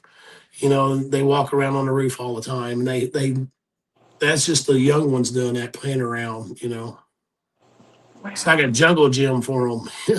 Yeah. Well, they feel safe there. Obviously, they feel safe, and Yeah. have you ever felt like threatened enough to where, like, I mean, ever that you needed to like go get a weapon to like protect yourself? You feel like you had to lock your doors and not go out. I mean, have you ever gotten like that kind of threatened there before? In the very beginning, when we found out they were real, me and my son always carried a pistol. We would carry a pistol all the time. Now I don't even think we have a pistol in the house. We don't even have a gun here. So in the beginning we were scared because it's more of the unknown. When I seen that first one, I thought it was going to eat us. And I thought it was just one. I thought it was just one Bigfoot. I didn't know they were family packs and clans and things like that. So I thought we were just dealing with one. And even then, I was ready to leave this place. I did not want to stay here. And we had researchers come out and talk to us, and it calmed us down. They said they were going to get you. They'd already got you. And I'm like, yeah, I guess that makes sense of all the other things for the first 2 years of what we were experiencing. It makes sense now. Yeah. The whistling in the woods at nighttime, the footsteps, the smacking the tree sounds, and all this stuff that I thought was people out in my woods in pitch black dark with no lights end up being them the whole time. Oh yeah. I guess there's a little peace of mind knowing kind of what they are. I guess. Yeah. Well, knowing what they are and learning what they are. Learning, I'm not, like I said, I'm no investigator, I'm no researcher. I don't go digging into stuff. I only go by what I see and what I've learned from watching the ones out here. I can only tell you what's happening here might not be what's happening in another state, say like Kentucky. It could be totally different there. They could be violent, they could be loners, I don't know. And so don't go by my experience on how to act when you try to go in and interact with one, because it may not be the same. Like I don't 100% trust them. I'm really cool and comfortable around them, but I don't 100% trust them because I still have unknown things in my head. Well, I think that is absolutely wonderful because I am a longtime field researcher, and hearing the things that you have to say, not being a field researcher and having these personal experiences, it lines up with our research. Okay, so I think Yeah. it's wonderful, and so Yeah, I think it's I would not like even to been talk to you 2 more. years yet. For me, Yeah. it's not even been 2 years. So I'm still new. I'm a novice to all this. So I don't know. I don't know anything. I just know what I see and hear on a daily basis. Hey, I don't know nothing about nothing, Brian. I say that every show. Everybody knows I don't know nothing about nothing. Yeah, And, it's just even the things I see, I'm basically guessing on what they're actually doing. I don't know what they're doing. I'm just guessing at what they're doing. and that's all you can do, and that's okay. And I am just tickled to death that you came on and shared your encounters with us tonight. And Well, I appreciate you having me. I really I do. love it. Oh my gosh, it's been wonderful. I mean, golly. I mean, all my shows are great. My Saturday night shows are always off the chain. Okay, with people like yourself coming on, telling us about your encounters, and it means the world to me. And I wanted to bring up this comment by Larry. Thank you, Larry, so much. He says dogmen are considered guardians of sacred ground, Indian burial grounds, and cemeteries. Hundreds of encounters reported of dogmen in those areas, and that's true. So, Well, do you I think? mentioned that to my son as well. Up at the end of the road, or not the end of my road, but when you turn left and go at the end of that road, there's a church up on the hill, and there's a huge cemetery up there. It's like a well, maybe a mile away from my house. So that could be a possibility too. I mean, I don't know what else around it. I mean, but you got the Devil's Hollow Road. It's close to me, and Mm, that's a weird name to be called, and So it's like people must know something's been going on out here for years. You Oh, know, yeah. I'm wondering if you got another cemetery you don't know about. Or who knows? or maybe there's like Honestly, another mound. You know what I mean? There could be an unmarked mound around your house or something too. maybe, yeah, there could be those stones. You know, that big circle of stones. It could be something there that maybe Native Americans did bury some people there, or maybe there is a Squatch buried there. I don't know. You know. Could be. I don't know. To be continued. Are you got Yeah, to keep us posted, Brian, please. yeah, yeah. Things Okay. happen daily. Things change daily. Oh my gosh, I absolutely enjoyed this so much tonight. So, thank you so much, Brian. And I know you'll stay safe out there. I know you Oh will. yeah, yeah, And your son. And thank you for sharing your son's encounters with us too. That was nice. yeah. He Uh, just walked out. yeah. He's awesome. And so, well, would you like to tell the audience about your Facebook group and stuff and where they Yeah, can it's find you?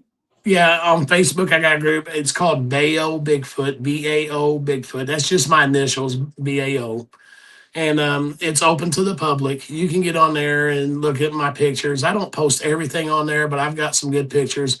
It's mainly for people that's had encounters so they can tell their stories, and post their stuff. And that's been happening here a lot lately. And I'm really appreciative of people from other countries putting like Australia, the Netherlands, and stuff like that, posting their stuff. And that's great.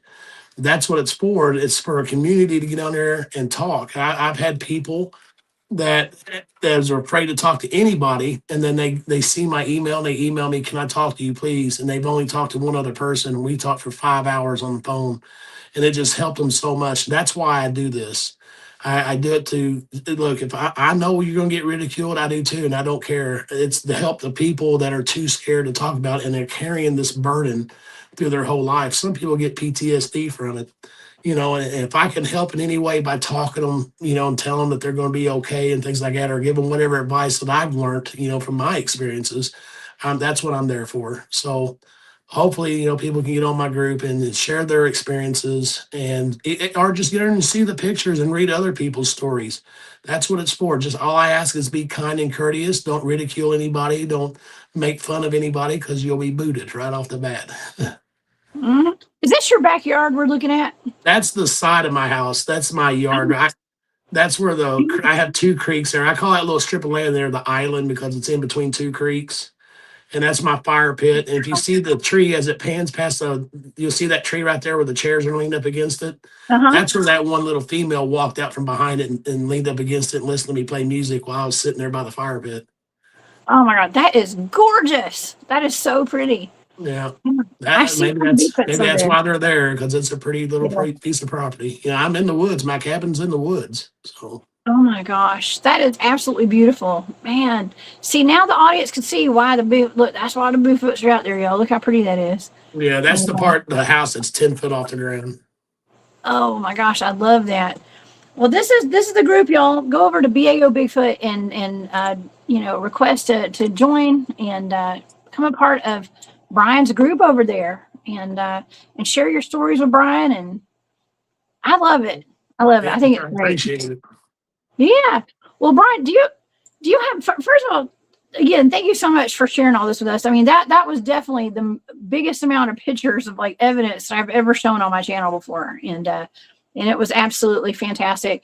Do you have any words of advice for like the audience and people who may, first of all, have Bigfoots living on their property or even want to like go interact with Bigfoot and Dogman and stuff? What is your final words of advice tonight?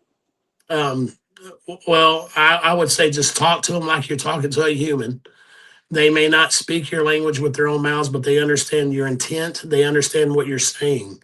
I've asked them to do things for me, and they've done it. And I don't get a response verbally, but they understand what your intent is. If you're going there for the right reasons, you'll have a good time. If you're going there for the wrong reasons, you'll be a 411. You know what I mean?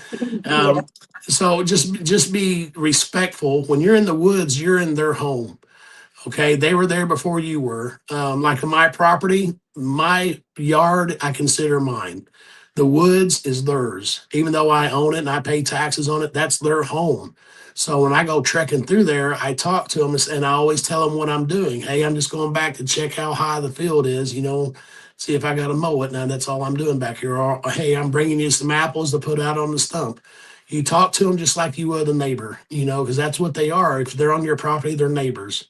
And if you respect them, they will treat you right. They will respect you. But if you start shooting at them or wood knocking or hooting and hollering and trying to draw them out, you're going to have a bad time. Oh yeah. Not saying they'll hurt you. I'm just saying they could come up and start smacking your house. They could try to drive you out. You know what I mean? Like they did me in the very beginning. Oh yeah. That's wonderful words of advice. I would say the same thing to the audience for sure. It's all about respect. Yeah. And, you respect them, usually they'll respect you. Okay. Yeah. And especially if you're living on the same piece of property. Yeah, and I don't recommend giving them food. I do every now and again, especially in the winter when we have big snow. Food is a little more scarce in the winter. So I leave them apples and things like that. Sometimes I'll leave them some pork chops. If I'm cooking out outside at the fire pit, I'll leave them some food. But the little ones like the marshmallows, sometimes I'll leave them that, but I don't do it all the time and I don't make a routine out of it. So it's not a schedule that they go by. If you leave them something sparsely and not in a routine, because you don't want them to get into a habit. And then all of a sudden you stop and they're like, hey, wait a minute, where's my gummy bears that you've been leaving me every day for a week, Where's So, my pork chop? I'm just yeah, kidding. yeah. But just you just respect them. That's the main thing. Respect them.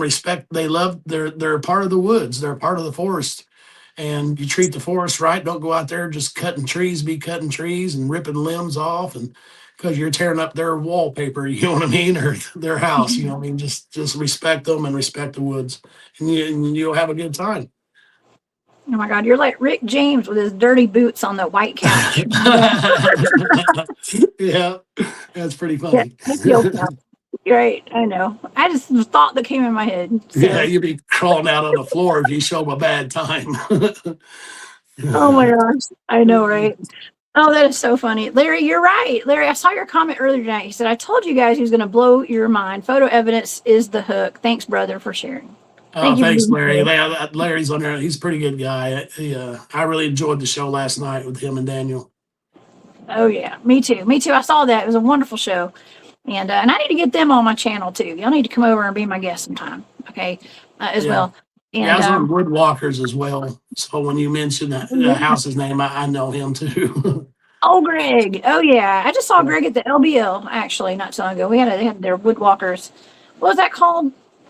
It was like Woodstock or something. Oh yeah, I have a friend Rick that comes over here a lot. He camps here. He was supposed to come this past weekend, but it was raining, or this weekend here, but it was raining. He lives real close to LBL. And he's always there. And he keeps inviting me to go there, but in my gut, I have this bad feeling about going there, so I won't go. I don't know why. I just have a bad feeling in my gut about me going there. Ooh, well, you can go when I go. You should come up there. I'm going to be going up there pretty soon, actually. Well, so. you can tell me when ahead of time, but I it was like every time the LBL comes up, for some reason, when the LBL comes up, in my deepest part of my gut is like, that's bad. Don't go. Well, I don't know why. I've never been. I've never researched it. I just feel like it's a bad thing. It's just a feeling I have.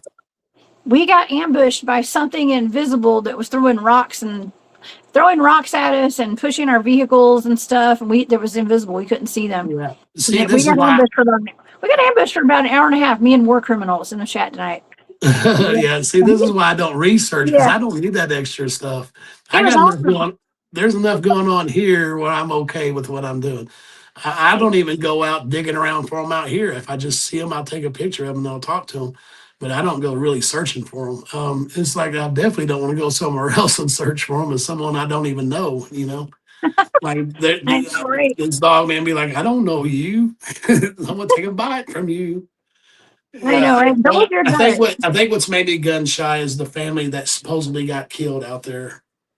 The mom, dad, brother, and sister. That's in my head, and I thought, well, why would I go poking the bear? Why do I need to go over there? I don't research. Why do it? I go with the campouts with IBRO because I like the people and the stories. but I don't go in the woods tracking for them. I don't go looking. So I do. So don't hang around me, okay? Because I go searching for them. I'll go camp. I'll go hiking 5-6 miles in the forest and sleep in a hammock in the middle of Dogman country. okay, you poke the bear, I'll poke the fire. So there, and I'm still here. I'm still here. And Larry, I will invite you to come camping with us sometime too. You come on to LBO with us. Okay? Now Larry don't live that far from me. Yeah. And I'm gonna invite Larry to come out here whenever he wants to. Okay. Oh heck I yeah. I got a hammock out here, so if you go to LBO, you stay a night out here in my hammock. Okay. I love that. Hey, Wendell, I missed Wendell. Wendell, you're supposed to be the LBL, and I missed you there, actually. He left the day that I got there, I think. So, but anyways, yeah. Well, we'll all have to meet up and do something. Y'all don't want to hang out with me because I do crazy stuff. Okay. But anyways, if you ever want to have some fun, y'all come hang out with me. Okay. Yeah. Well, Rick, my buddy Rick Hammer, he lives right by LBL, and he keeps inviting me to go out there. He comes here a lot, but he says you should come to LBL. You should come to LBL, and I'm like, maybe one day I'll take him up on it. If you're going to be out there, I'll meet up with Rick and we'll all get together. Well, heck yeah. But I hope that marking thing is true. I hope, if they do mark you, one knows you, they all know you. So I hope that's true. So they're like, okay, this guy's cool. He's got him on his property. We won't eat him. Hey, yes, I know. And, and you should definitely get that marking look into that you had your little circle with the, the on the back of my head. Yeah, the back of my ears. You should definitely get that moved into. Yeah. Yeah. I did send you a picture of that too. I sent you a picture of it earlier. Did you? I know who to send that to. Okay. And so we'll talk behind the scenes, okay? But anyways, I know it's getting late, y'all. How long have we been? We've been over 3 hours tonight. Oh my God. That's pretty common with me. This is a long show. So wonderful. Well, please come back and hang out with me again, Brian. Okay, you're welcome anytime. I sure will. Back. Okay, keep us posted. Keep us posted. Okay, and so I want to thank everybody for being here tonight. And I think there's another super sticker that came in. Thank you so much, Moon at Noon. You're so sweet. Thank you for your support. I appreciate it so much. I want to thank everybody who gave super stickers tonight. Let's see. Hold on, I can't see. Golden Finger Picker. Thank you so much. Nathan Davis, Moon at Noon. Muriel, thank you so much. Gary Spikes, thank you so much. Firewater by Design, William Nighthawk, Nathan again, and Kent Baxter. Thank y'all so much for all your support. Y'all are just so sweet.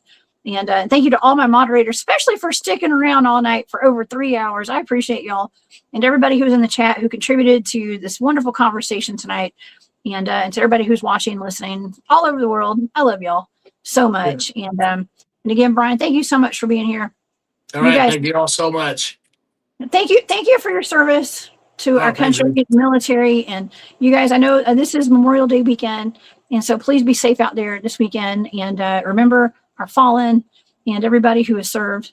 And and I will see you guys back here on Monday. I'm actually going to be here on Monday. It's a holiday, but Daryl James, who I played a rerun last week with him, a re-air, because I couldn't make it back in time from getting my son from school early.